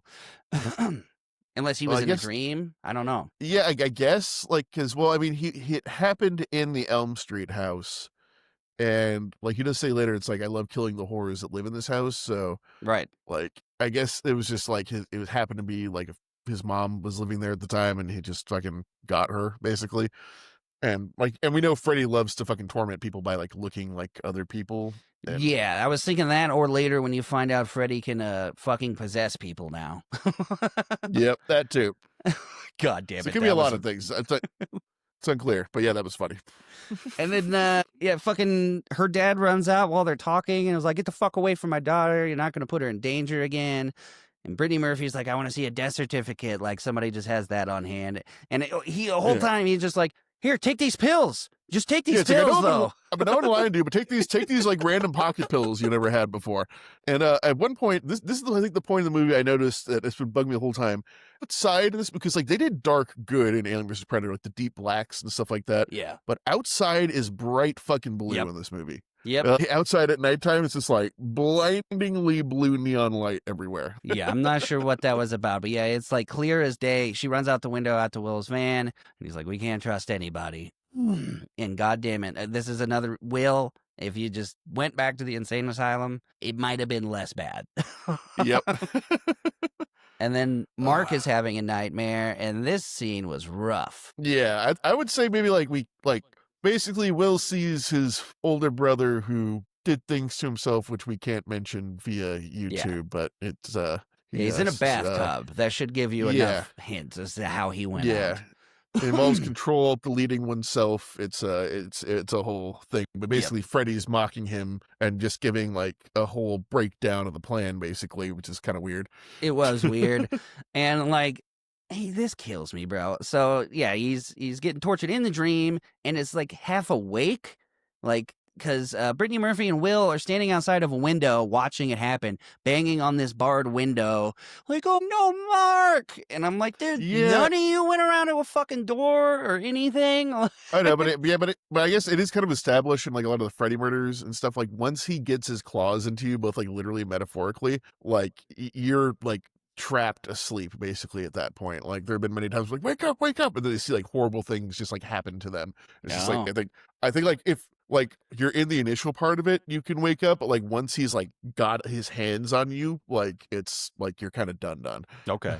Yeah, again, I'm not super into the Freddy lore, so but But that yeah, was no, there's I'm been still plenty of pissed things at where their friends for not going around and trying another entrance and instead screaming and watching him die. He gets burned yeah, alive and also has a message on his back, Freddy's back or whatever. yeah, Freddy's Oh back on his yeah, back. because it was a pun. Freddy's back on his back. Yeah, And I do when he's telling him that he's pissed at Jason for taking all his kills, he calls him a stupid hockey puck. yep, And then cut back to the cops like making a plan to contain the situation. They're like, tell Stubbs no outsiders, and like we don't say his name out loud. And he keeps pushing, and they're like, enough! Just shut the fuck up. yeah. It's like we do things a certain way here. If you don't like it, get the fuck out. And Like, they it's should been have like, locked him up, honestly, at that point when he kept pushing. They should have been like, all right, put him in a fucking cell. yep. Yeah, I think right after this, there's like a direct Scooby Doo call out parallel. It's like, what are we like the like Mr. Incorporated or something like that? It's like a Yeah. direct fucking reference. Yeah, Yeah. And then, they're all hanging out somewhere at a table, smoking weed and shit. And Stubbs yeah. just shows up and, Well, before that, Will guesses the entire plot in one shot. Like exactly. Like he's like, well, what if Jason is using or Freddy's using Jason to come back to life and gain power yeah. somehow and return from like, yeah, so you Just got it, Will. absolutely nails it and changes nothing. Nope. And I'm trying to figure, is this whole scene? No, not all of it is a dream because Stubbs is No, I with think them after. she falls asleep like in the middle of the conversation. I'm And they all assuming. just And then start like saying super mean shit to her. And like turning on her and grabbing her and shit. And like Freddy's like right on her and she just like grabs his ear, like I guess while she's like sleeping yeah. and like wakes up, like brings his ear out of the dream, which like turns into maggots. I'm like, Yeah, that was nasty. Again, I don't know how much of this stuff was part of actual Freddy movies and how much they just added for this matchup. no, But yeah, no, the pulling Freddy out of the dream is like is a valid thing. Like if you're able to wake up while he has his hands on you, which is hard, I think you can like pull him rip through. off parts of him. Yeah, well, yeah, pretty much like But then why if you're doesn't in he turn to contact, maggots later? I guess because it's like a disconnected part of him. Maybe didn't have enough power just to Well, save yeah, itself but in the real world. you know how the movie ends. Why didn't that turn to Yeah, maggots? yeah. Eh. I mean, it was cooler that it didn't, but still.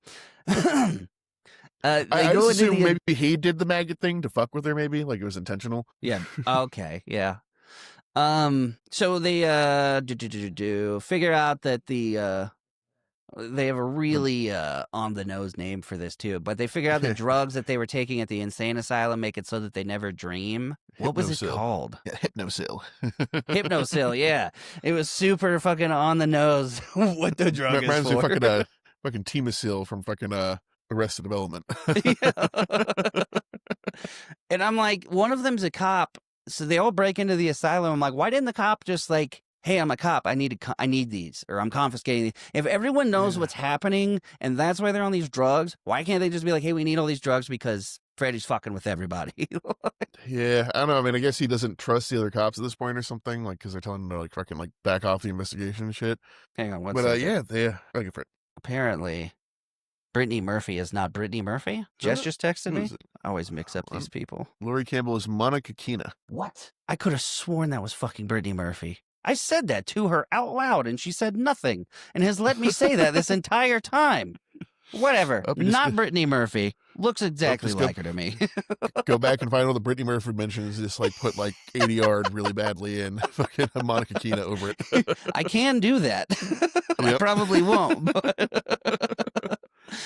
Yeah, God but damn they come to this room where all these kids are in comas constantly, apparently, and kept on Hypnosil in comas, which must be a hellish existence. But they apparently find out if you take too much Hypnosil, you go into a coma forever.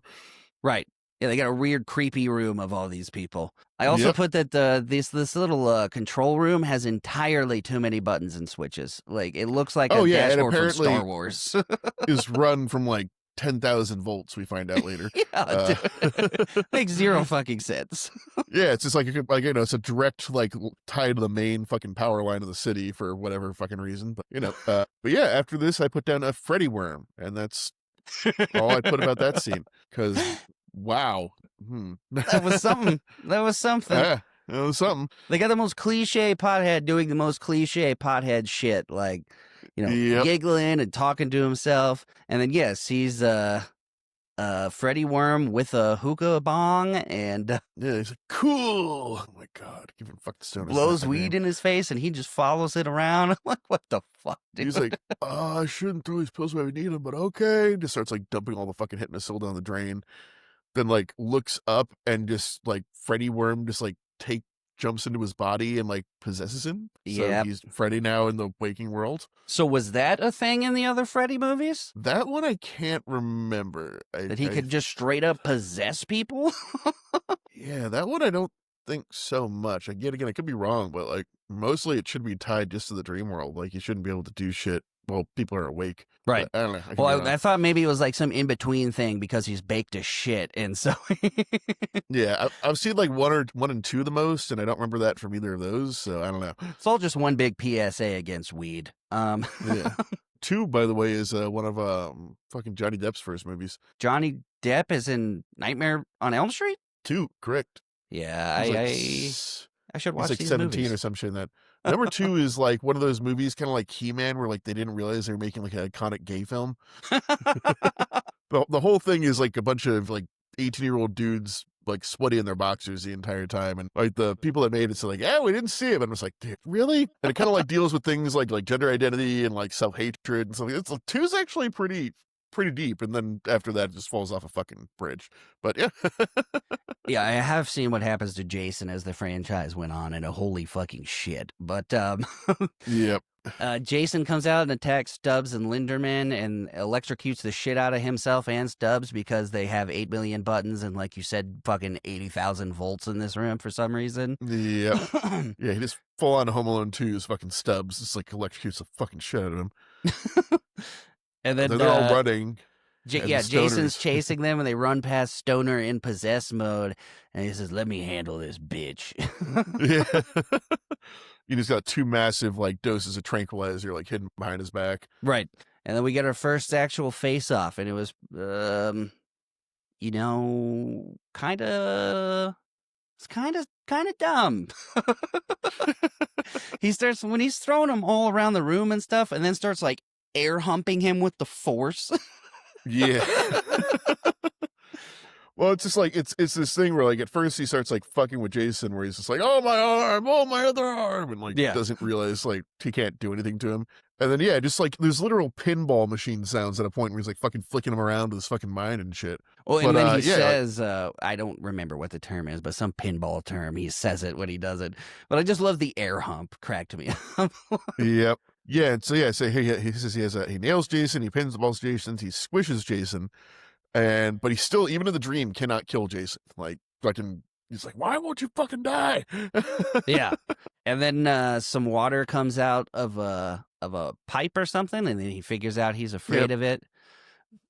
And then we start cutting back and forth a whole bunch.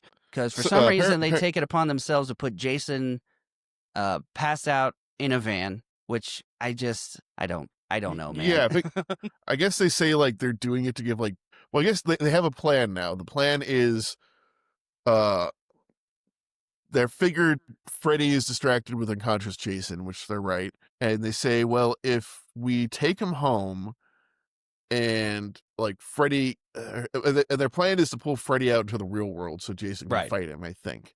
Right. And, yeah, so they're going to, like, okay, so basically we're going to take him there.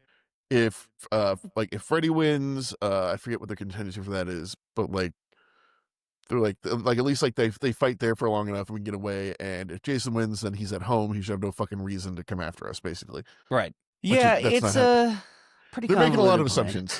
Yeah, exactly.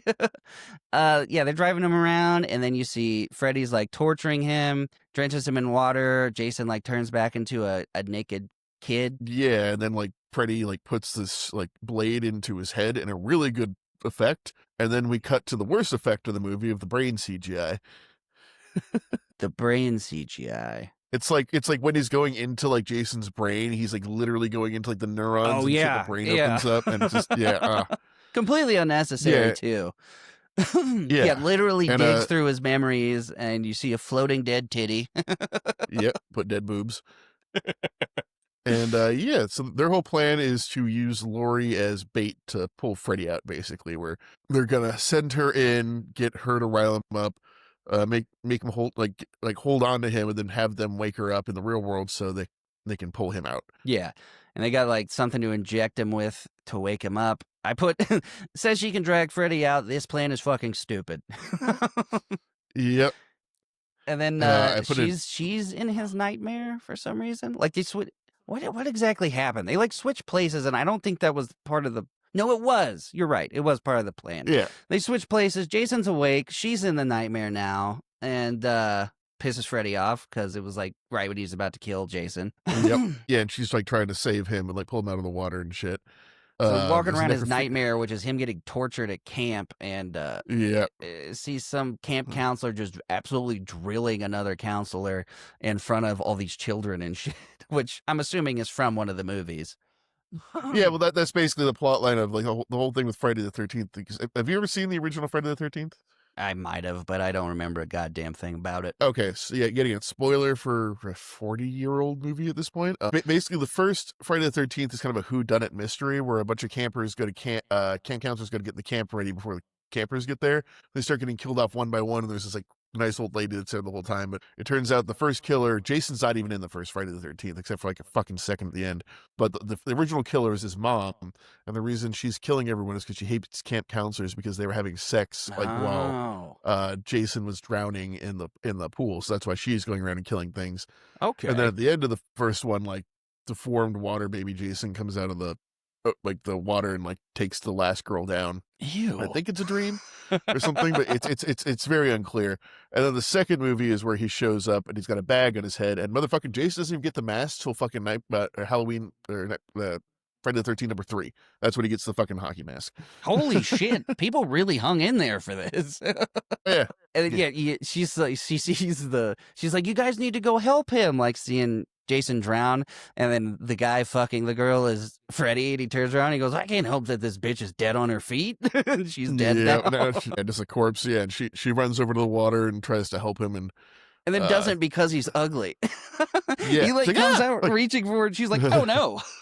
Yeah, what were you expecting? And then yeah, like Freddy comes and like drags him down deeper, and then he starts puking up water, and they're like, well, you have to give him mouth to mouth. Right as they're about to do that, and like it's like they take his mouth off and his face is all black and rotten and disgusting. Yeah. And then he wakes up and just like flips out, and like the whole van crashes, and you just see him be like, wee, like off in the fucking forest. Back in his natural turf. Yep. They're almost to Crystal Lake. Yeah, Pooty somehow goes flying out of the fucking van. Yeah, Lori won't wake up. Like they tranked her too hard. It's the problem. Like even the car crash won't wake her up. And then she sees Freddy kill her mom. Like she's walking through her own nightmares now, which somehow reveals the truth to her.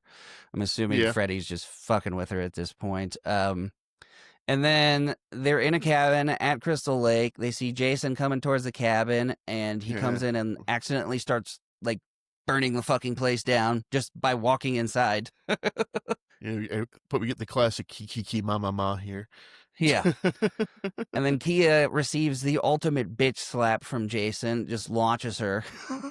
He throws people real fucking hard. I like it. And then I put sweet cleavage shot from what's her name? Lori. And he goes, welcome to my world, bitch, and then gets super grapey. Grapey, yeah. Yeah. And says like the first time's messy, and like right as that happened, she's like in the real world, and like her hand goes through some fire, which like is enough to wake her up and fucking pulls Jason out with her. Oh, before that too, Ned like it's fucking like slammed in a fucking like shelf bracket and just fucking like dead. Like it's just like the second I saw that, I'm like dead. Yeah, that was it shows like brutal. Yeah, the bracket, and just like how he dies later. It's just like it's like one of the more real deaths in the film. It's like shit. Yeah. Freddy tries to kick Jason in the balls. And And just like, I think there's actually a clang sound effect. yeah. And then he just starts getting his shit wrecked. He gets thrown through every single window and then thrown onto Yeah, the roof of the next building. which when we say every window, he gets thrown through every Every single fucking fucking window. window. It's impressive. Like, it's like one of those threats people say, I'm going to throw you through every window in this place, but like fucking actually does it. And then, yeah, Oh, man. Linderman's definitely bleeding out. For some reason, Kia loves him now, so she's going to go get Yeah. help. And he's bleeding Yeah. like a lot. Yeah. It's like just like a river. It's like, yeah, he's not okay. Like, he's not going to be okay in like 2 minutes. And yeah, And we never see him again. Freddy just keeps being creepy and grapey. And he says, "Think you're smart, huh, bitch?" And then he goes, "Oh, sweet dark meat." And I'm like, Jesus Yeah. fucking Like, Christ, man. oh no, like they're whoever wrote this, apparently like no one takes credit for this scene when it's come up like in like Q&As and shit, but Oh, I'm sure. yeah, we get the dark meat thing, and then we get a hard F-bomb Yeah, like hard. right after that. Like, whoa, early 2000s. Yeah. And then Guess we all the have come a friends little further than we completely thought. bail while she's facing down Freddy. And Yeah. yeah, that's when she calls him the hard F-bomb, starts talking shit about his little butter knives, and he's compensating for something short between his legs. And then says, Jason's got a big old thing. And I'm like, what is happening right now? Yeah, and then like Freddy is just like behind you. And then she gets And bitch smashed into the next dimension again. oh my god, yeah, like it's like the mannequin. I felt bad for the mannequin that hit the tree. That's how hard that mannequin hit the tree. Like it deforms. It's like Yeah, that was brutal. I think that's when she dies too, right? Like, yeah, oh yeah, she doesn't get back up from that. yeah. And then they resume their fight, and Will wants to pussy out and get on a boat and leave. And Lori's like, no, I am not leaving until I see him die. And then says, my dad was protecting me, blah, blah, blah. And somehow Freddy has some fucking moves now and starts launching like gas tanks at Jason and has Oh impeccable yeah, fucking aim. we've approached this whole scene. I just wrote down Looney Tunes. Like we've Yep. gone like full fucking Bugs Bunny versus Daffy Duck like in this scene. Like it's Yeah, just absolutely nailing him by cutting off the ends of these tanks as they launch at him. yeah. Then he like lures him into a fucking like construction yard, which I guess is like where the rest of this like fight takes place. Yeah. A lot of rebar, which is just terrifying to me. He impales Yeah, him and then with rebar, and then he's hung up by rebar. yeah, and he like hits him with a big like swinging thing that like this like metal like vat for like moving dirt or something like that. Right. Then he tries to like full on fucking like anvil his ass with like that giant thing of dirt, Yeah. and then like it like fucks up and like goes in and he's like kicking it like, oh my god, it's such a fucking Looney Tunes bit where like fucking like Elmer Fudd is like kicking the trap to activate it. Then like the whole thing like shifts. And he's like, oh, and just like Freddy loses all his fucking dexterity and fucking like aura and shit in this moment. Just like eat shit onto a fucking like crane. And just gets like swung around like a pinata. Hang on one second. Fucking cats are upstairs fighting. Yeah. Scaring the shit out of me. Whew. All right. Had to get Church in here. Put him in Witsec. Yeah. Yeah. Freddy eats shit, and then I think like Jason gets a few good hits off of Freddy here at this point. Yeah. Yeah, he is fucking him up with his own machete, which I thought was cool. Oh yeah. This is where they kind of like they like get thrown back out into the dock, both of them. It's like they like walk into the scene, then they both get like ejected out of it back onto the dock somehow. Yeah. And then Lori spraying gasoline fucking everywhere. Yep, which good plan. I mean, it didn't work the first time, but maybe like more fire will do the trick. Yeah, 'cause she's seen him lit on fire already. She should know this won't work, but Right. whatever. Yeah, and yeah, Freddy just like backs Jason in a corner and just starts like fucking dual wielding his fucking claws and like fucking Jason's machetes. It's like bitch, like just like talking shit to him and kicking him down the dock. And he oh no, actually before that, like God, this whole last bit happens like fucking like it's a clusterfuck, and a lot happens very quickly. Yeah. They get him to the dock. Then no, but how Freddy gets the fucking machete is he fucking like Jason's fucking Freddy up, and then Freddy cuts Jason's fingers off, and that's how he gets the fucking machete. Yeah. Jason's just like, hmm. And then you get another corny ass one liner when she says "Go to hell" and lights the dock up. And Jason rips his arm off. Freddy sticks a machete through his heart, and then giant fucking explosion. Yeah, both of And them get yeeted into the water, just like two yeah. flaming dummies, like woo! And then Lori and Will dive into the water, come out on the dock. Freddy walks up to them, and they don't move at all. And he's holding Yeah, Jason's machete. They're just like staring at him, and then Jason comes out of the water and kills him with his own hand. Thought it was yeah, with cool like that his they last bit of switched weapons strength. for this fight. Yep. And Yeah, then then like yeah, Freddy falls back into the water. Jason like falls back into the water. Like there's like this weird moment where like they look at Jason, like Jason looks at them, he's like like fucking sinks back into the fucking water. She says, "Welcome to my world, bitch," and cuts off his head with a machete before they fall into. A lot of Yeah, "Welcome to oh yeah, my that's it. world, Yeah, bitch" in this movie. And then yep. she throws the machete in after them. And I then, mean, to be fair, I'm not keeping that because he's coming looking for it. So oh, exactly. yeah. And then the ending scene that has burned into my memory since I was a child, where you see Jason walks out of the lake holding Freddy's decapitated head, and it winks at the screen. Yep. Cut to the credits. And then I some of the remembered worst that 2000. forever. I thought there Yep, was and then supposed to be a sequel or something, but let me hear some early 2000s screamo rock. yes. Which it's like, the second like fucking like it like cuts off. It's just like, oh goodness, don't miss that era of music. Yeah. I remember kids in my neighborhood had T-shirts from this movie and shit. It was almost like a WWE event, the way that Yeah. people loved it.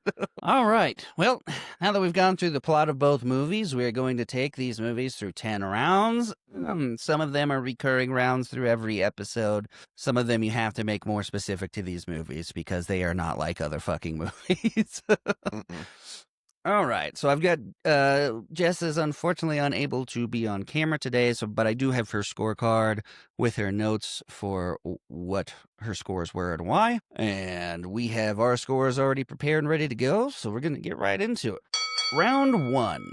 Clash of the Icons, the Concept Wars, Freddy vs. Jason's horror slasher rivalry versus Alien vs. Predator sci-fi creature face-off. Which crossover idea is cooler in theory and execution?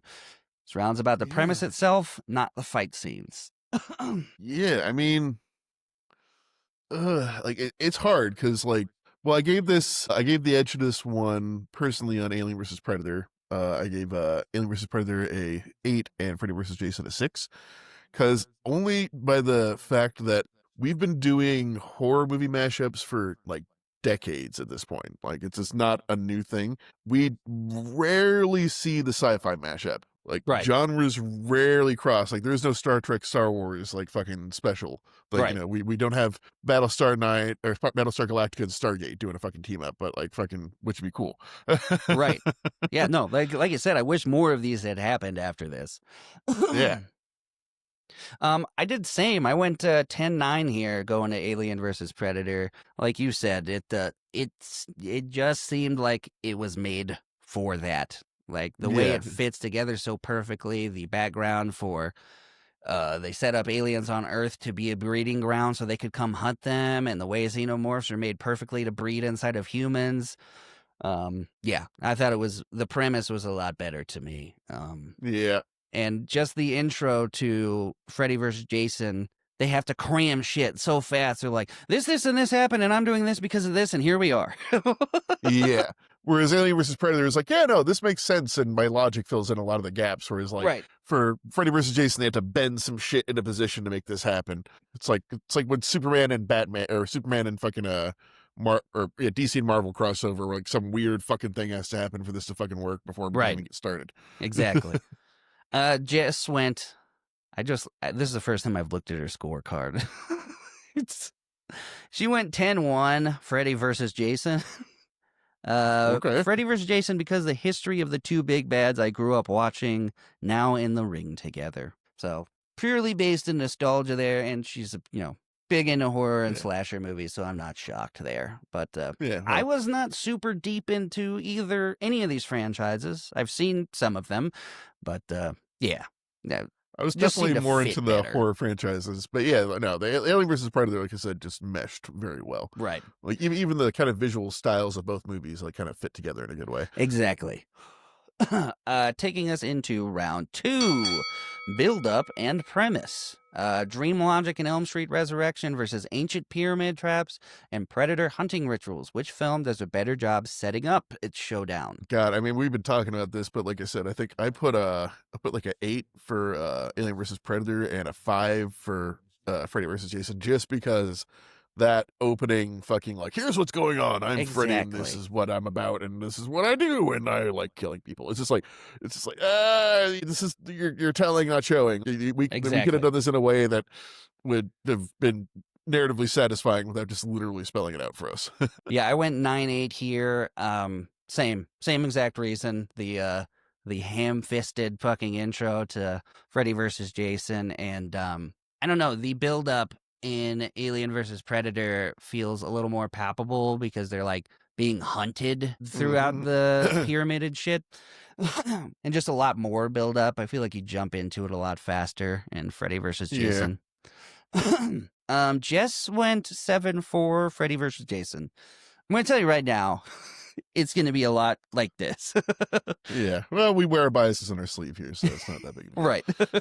deal. She said, I love the quick build in Freddy versus Jason because we already know and fear them.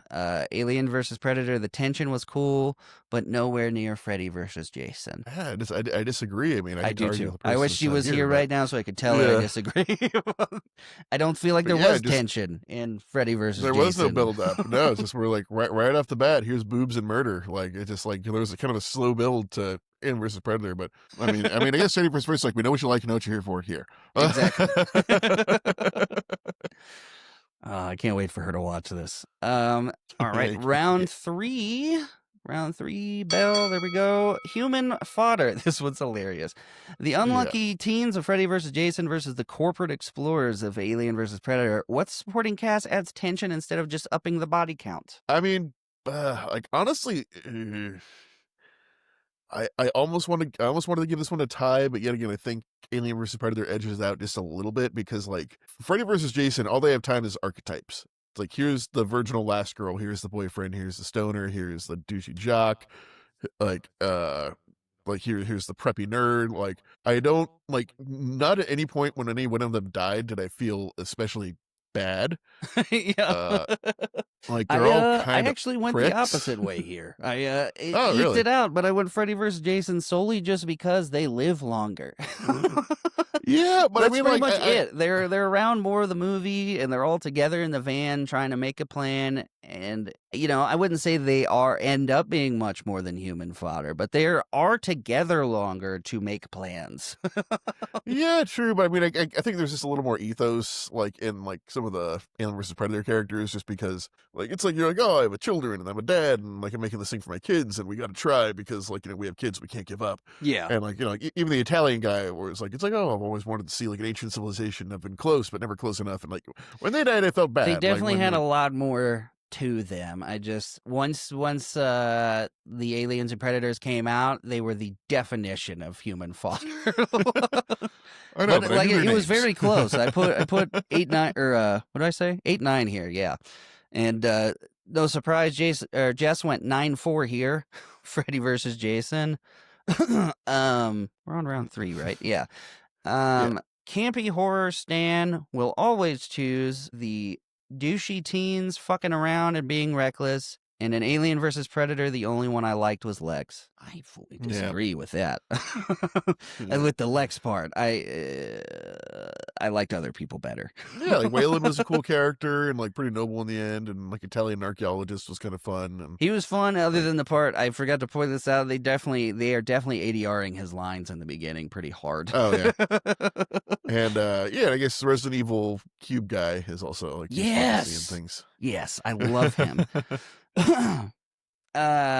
So that one goes to Freddy versus Jason. That's its first one. Yep. Taking us into round 4, kill count and creativity. Razor glove versus wrist blades. Decapitations versus acid burns. Which film delivers the most creative, brutal, or gleefully over the top kills? Yeah. Yeah, you know what? This one I did give to Freddy versus Jason. I think I gave Freddy versus Jason 8 and Alien vs Predator 6 because there were some creative like bits of gore and kills and surprising things in this, like the got your nose bit and stuff, Yes. and yeah, it was like definitely like some unique things in here. Whereas like when you walk into an Alien versus Predator movie, you know exactly how everyone is going to die, just not necessarily when. Right. Yes, I do like the some cool like action moments like the 360 kill and everything. But I agree. I went 10-7 here going to Freddy versus Jason. Just because like all the dream sequences that's the definition of creative kills Yeah, and stuff. And like you said, it's exactly. Alien versus Predator is Alien will bite and Predator has like 3 weapons it will kill, and it may look super cool, but I don't necessarily think I'd call it creative. Yeah, exactly. And Jess went 7-5. I'm surprised she gave such a low score to Freddy versus Jason. Um, Really? Hmm. she said, but she did give it to Freddy versus Jason. She said, hands down, The Devil You Know over Acid Rain and Flying Alien Pussies. Gross. I mean, it was pretty blatant. It was. And then she put UFP, Unidentified Flying Pussy. Yeah, yeah. It's George O'Keefe would have been proud of that face hugger. So round 4 unanimously goes to Freddy versus Jason. Round 5, fan service frenzy. Elm Street callbacks versus Wayland Industries lore. Which movie gives longtime fans more satisfying Easter eggs and callbacks? I mean, Freddy vs. Jason is basically one big callback, essentially. The insane asylum from Elm Street is an established location. Elm Street itself is an established location, so is the high school. Then we go directly from there to like Crystal Lake. We have Freddy's boiler room. Like in the dream sequence, like basically the cornfield is the only thing that's like not iconic, like a callback in that entire movie. So yeah, I think I gave 9 to versus Jason here and a 7 to Alien vs Predator because we get some cool lore, but a Right. lot of it ends up not mattering in the grand scheme of shit, unfortunately. For the canon of the movies, too, yeah. Yeah. I went tie here just because I don't know enough to make that call. I don't think I've seen Predator. I've seen some Alien movies. Wayland Industries was about the only like callback I saw in Alien versus Predator. And again, I don't know enough about Freddy and Jason to know when there was callbacks and stuff. So I went tie. Yeah. And Jess obviously went Freddy versus Jason again. She says Freddy versus Jason, all the lore. Rich old dude in Alien versus Predator was lame. All right. So that one goes to Freddy versus Jason. Taking us into round 6. Best one-liners, and I think this one's probably going to be a no contest, but Freddy's taunts Yeah. versus Predator, you ugly motherfucker, twice. Which script lands the better lines, catchphrases, and verbal swaggers? I mean, it's got to be. Jeez, Freddy's edit going to that out. get you. Holy You shit. better cut it out. Yeah. Took my hypnosol tonight. I'm safe. But yeah, I mean, like, it's like, I mean, Freddy versus Jason is a machine of one-liners. Like, it's like a 10 Yeah. out of 10 of anything. And yeah, there's like a couple deep cuts in Alien versus Predator, but like, that's literally the only thing is you ugly motherfucker. It's like the only thing I can think of that's like Yeah. a callback or a line or anything. And just even like they have a few good ones, just like God, that goalie was pissed off about something. Like that was fucking great. Like that was hilarious. Yeah, leave it to me, bitch. Like just yeah, it was all. I also went Freddy versus Jason. All the bitches are iconic. Yeah, just the got your nose. Can't help she's dead on her feet. They all come Yeah. from Freddy, other than the one pissed off goalie line. But Yep. Jess also same thing. Freddy's got your nose is hilarious. Alien versus Predator didn't have much horror humor like that, so No. no contest there. I cannot believe they used the same line. Honestly, I can't believe they let that sift through. Yeah, that's like that was two people fighting. Like, no, we put it here. No, we put it here. Okay, put it in both places. Shut up. Round 7, visual carnage, practical gore versus CGI monsters, lightning, fog, flame versus snow, darkness and acid rain. Which film looks better in motion and the more impressive monster movie on screen? It's weird because like a lot of the violence in Alien versus Predator, there's a lot of violence, but it's almost like entirely on aliens. Like like there's like not there's like the chest burster scene, but that's done like in like CGI vision. and like everything else, like the human deaths are pretty tame in Alien vs Yeah. Predator, honestly. Yeah, I mean, well, yeah, it's not a slasher movie, so they're not known for their No, over-the-top kills of humans. Even in the yeah, the original Predator movie, it's a lot of snares and just they're just efficient killers. I mean, the yeah. aliens do have some kind of gory deaths with the tiny mouth, but hmm But even so then, it's a lot of quick cuts and like shot away from it and stuff like that, and right, like whereas fucking Freddy versus Jason is just like blood soaked the entire right. time, essentially. Yeah, it's just like I don't want to know how many gallons of blood they use specifically in this movie because it's a lot. So I actually went tie here just because I don't know. I like the killing better in Alien versus Predator. I like Predator. I like seeing Predator hmm do its thing, and I don't know. Seeing him square off Oh, was super fun, and the no look fucking it's kill, and it's yeah. I guess different reasons. it's a surgeon versus a butcher. Like those Exactly. like the and if I'm saying personally what's gorier, a surgery or a butchering, I would probably say the butchering. But I mean, like we saw from that like vasectomy picture, it's like surgery can be pretty bad too.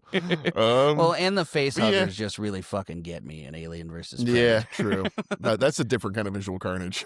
But I went tie, you went Freddy versus Jason, Yep, and Jess obviously went Freddy versus Jason. of course. He folds her boyfriend up in a bed. Need I say more? Also, Mark's death hmm made me so sad, and his dead brother, R.I.P. Howie. Howie, I guess. Yeah, I didn't catch the brother's name. I didn't either.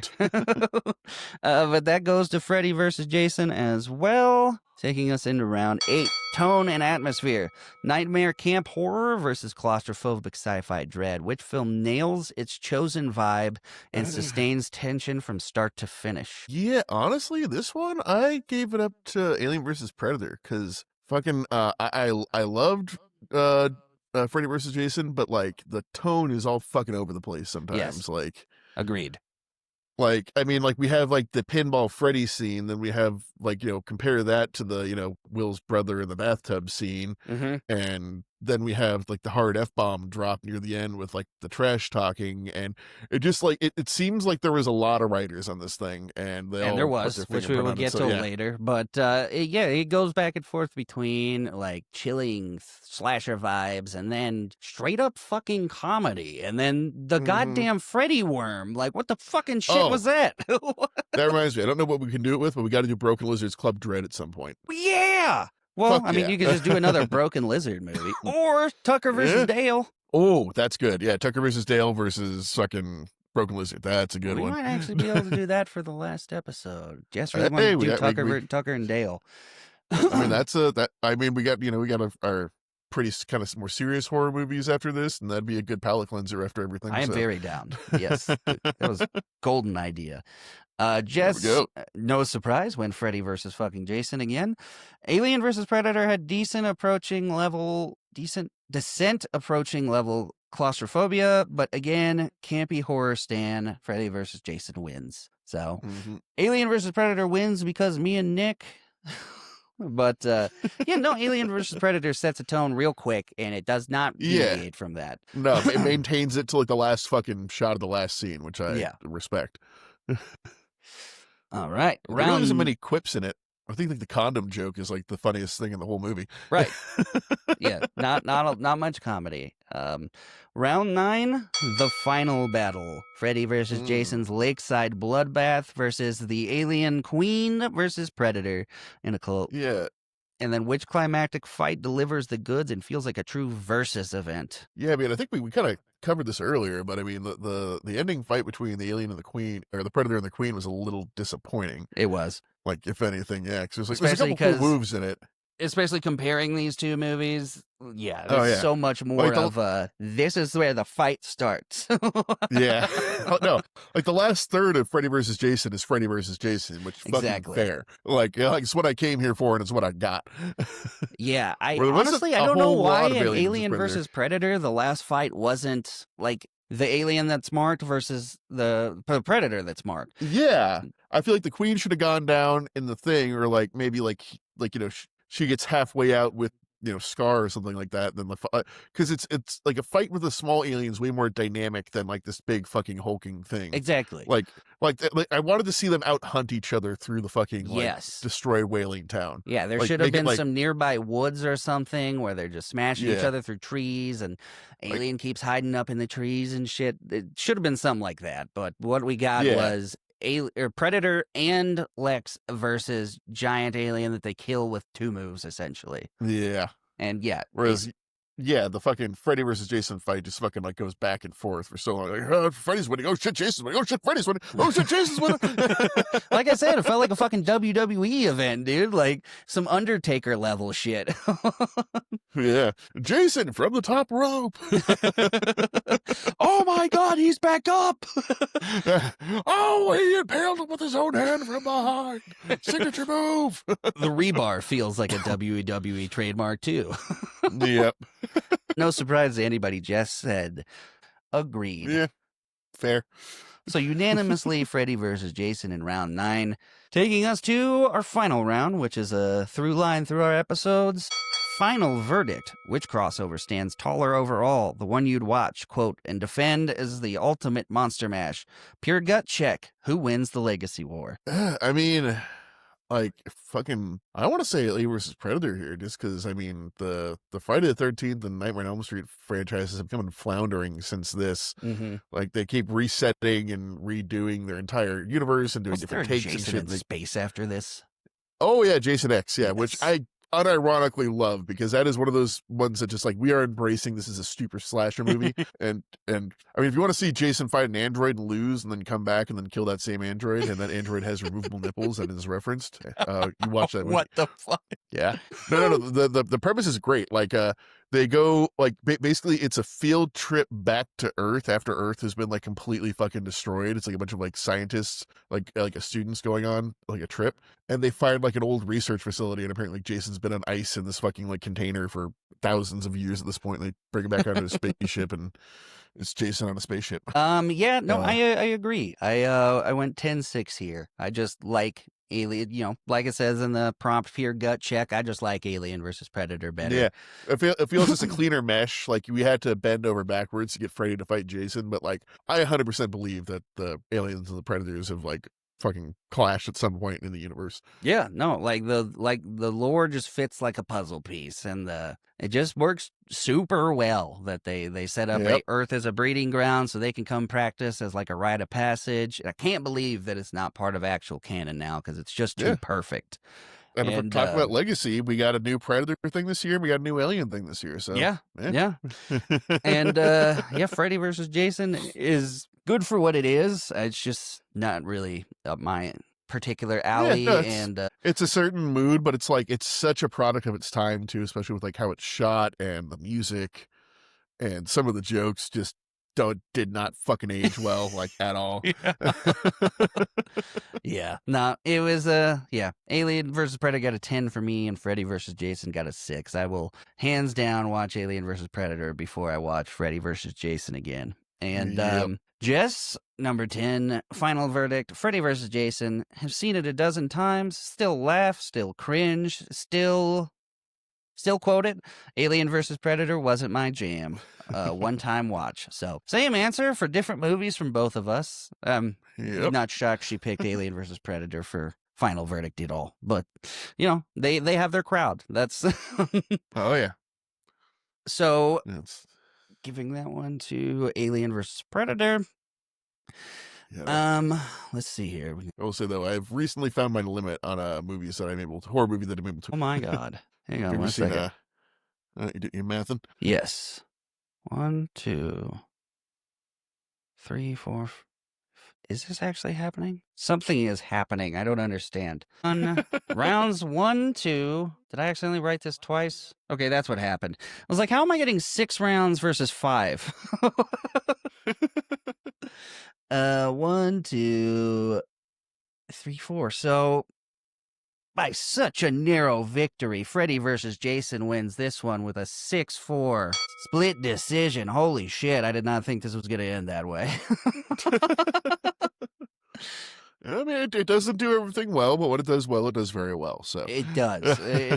Yeah. Like I said, Riz, there are categories it definitely does better than Alien versus the yeah, final fight being the biggest one for me. If you're gonna do the definition of a versus movie, that fight takes the cake over the final yeah. one in Alien versus Predator. I just like the movie better. Definitely. Yeah, and I mean, yeah, it's one of those things too where like not everyone's flavor is like favorite flavor is a horror movie, and I feel like a lot more people probably would be into Alien versus Predator as like a Right. franchise as a whole. But like the people that like it like it. It's like blue cheese or something, you know. You gotta Exactly. have a taste for it.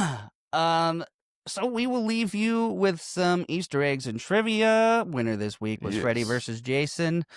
Next week is going to be Hereditary versus Midsummer. Gonna be. Yep. I'm not gonna sleep for a week. Oh no, we're out here traumatizing you this week. This is Yes. like I've seen the movies. I'm more interested in like watching your reaction afterwards. Well, I already got traumatized by Hereditary when I watched it and never watched it again. So I'm excited to do that again. And then the way you guys have described Midsummer, it's just going to be that all over again. So I get to mesh them Yeah. together and then just come in front of you guys and cry. I want like Jess just like record you during like this one specific scene, Oh, and just tell her, yeah, text tell her her, and just I'm sure she will. yeah, yeah, and then we can just add that to the clips, and I think your expression will be wonderful. I can't fucking wait.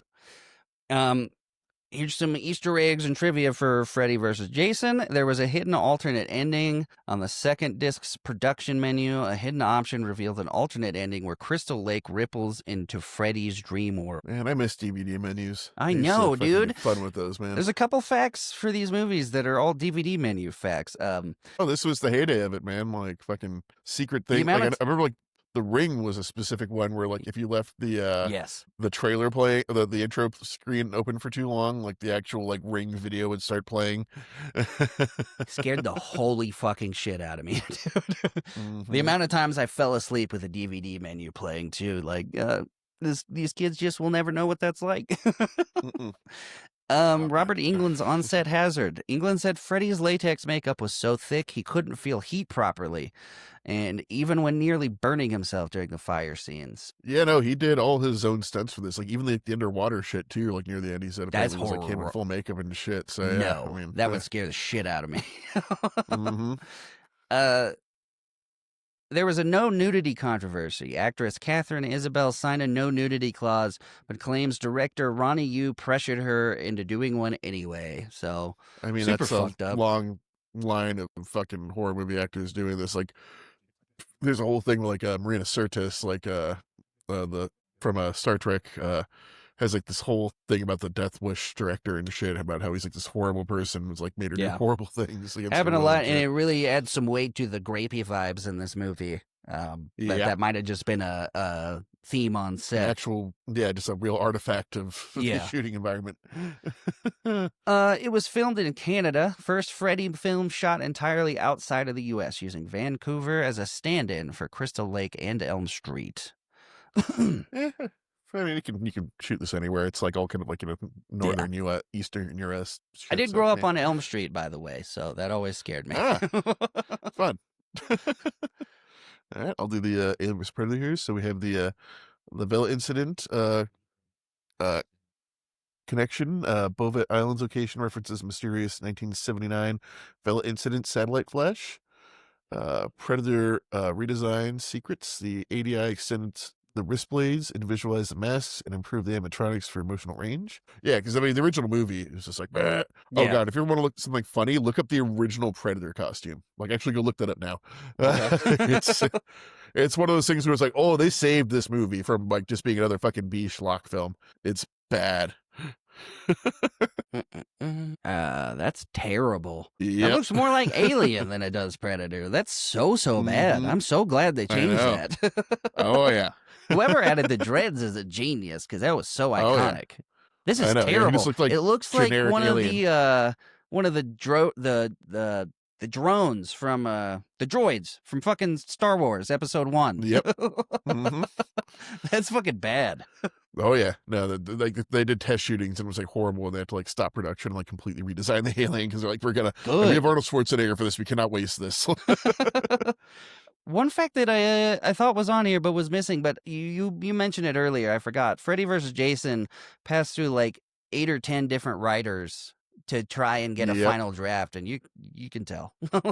Yeah, but I mean, like it just was in production hell forever. It's just like that, and apparently you can still go out there and find all those original scripts. Like they're all publicly released and shit now, and some of them are batshit insane. Where it's just like you could never get this made. Like the decency boards would not allow this to happen. Like crazy shit. Like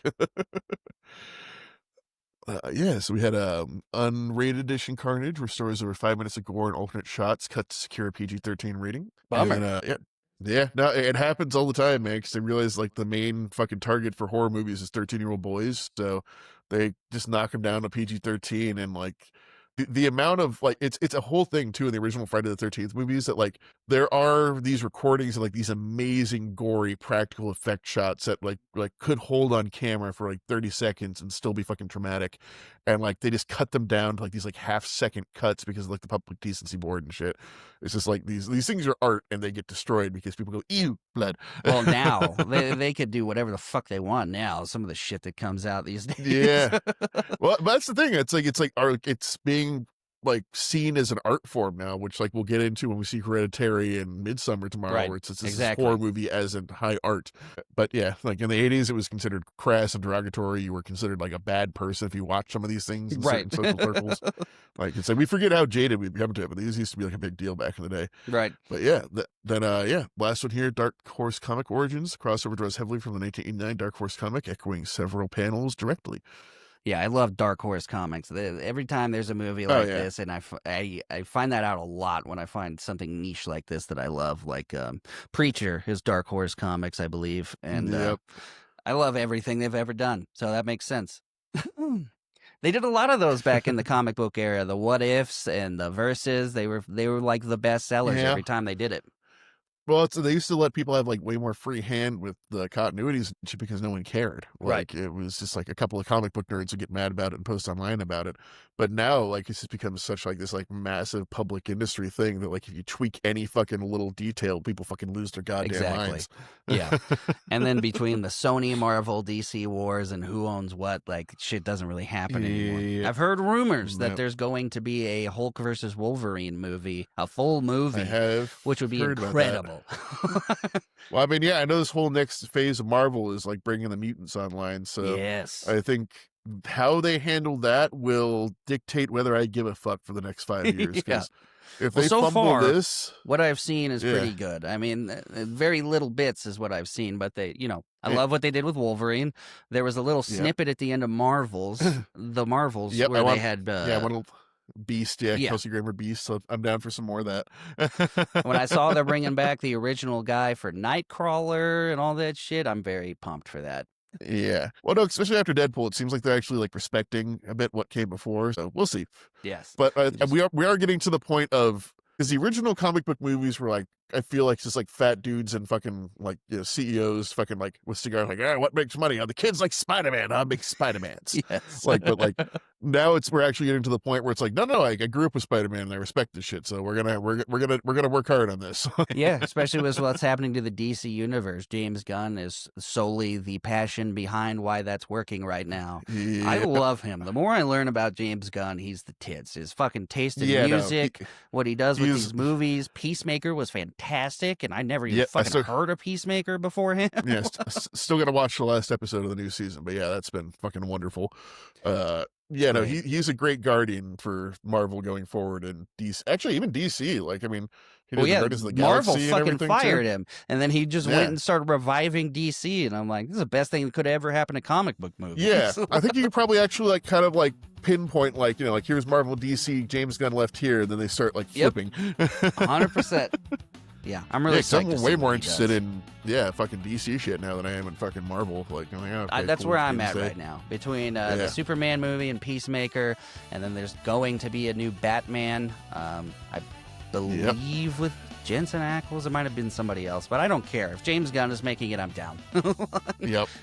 That's where I'm at. All right. Well, again, to summarize, this week's winner by a narrow margin of 6-4 was Freddy versus Jason. Next week, we're going to go full trauma mode with Hereditary versus Midsummer. Yes. I haven't seen Midsummer, so come back to see me throw up on camera in front of my wife and Nick. Oh, it's a special kind of disturbing. Like it's a flavor that I don't think you've tasted before, and I hope you hate it. Great. Jess loves showing me movies like that, so I'm sure she's Oh yeah, thrilled. no. I'm literally going to. I think I still have her Discord. I'm gonna like send her a message saying like, "Let me watch him squirm."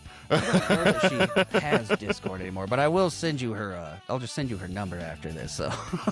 All right, I will slide into your wife's DMs as soon as this is done. Got it. And with that, thanks for tuning in, everybody. Again, please like and subscribe. Please comment. Please engage as much as possible. We're going to keep doing this whether it becomes wildly successful or not, but we'd love to hear from you guys in the comments, your opinions. I apologize profusely for thinking Brittany Murphy was in this movie and saying that for the first half of it, and nobody corrected me. Yeah, you need to go find her Twitter and apologize right now. To Brittany Murphy? Yeah. Oh, God. But with that, I am Devin Vestal. I'm Nick Nye. And we'll see you next time, guys. Thanks for watching.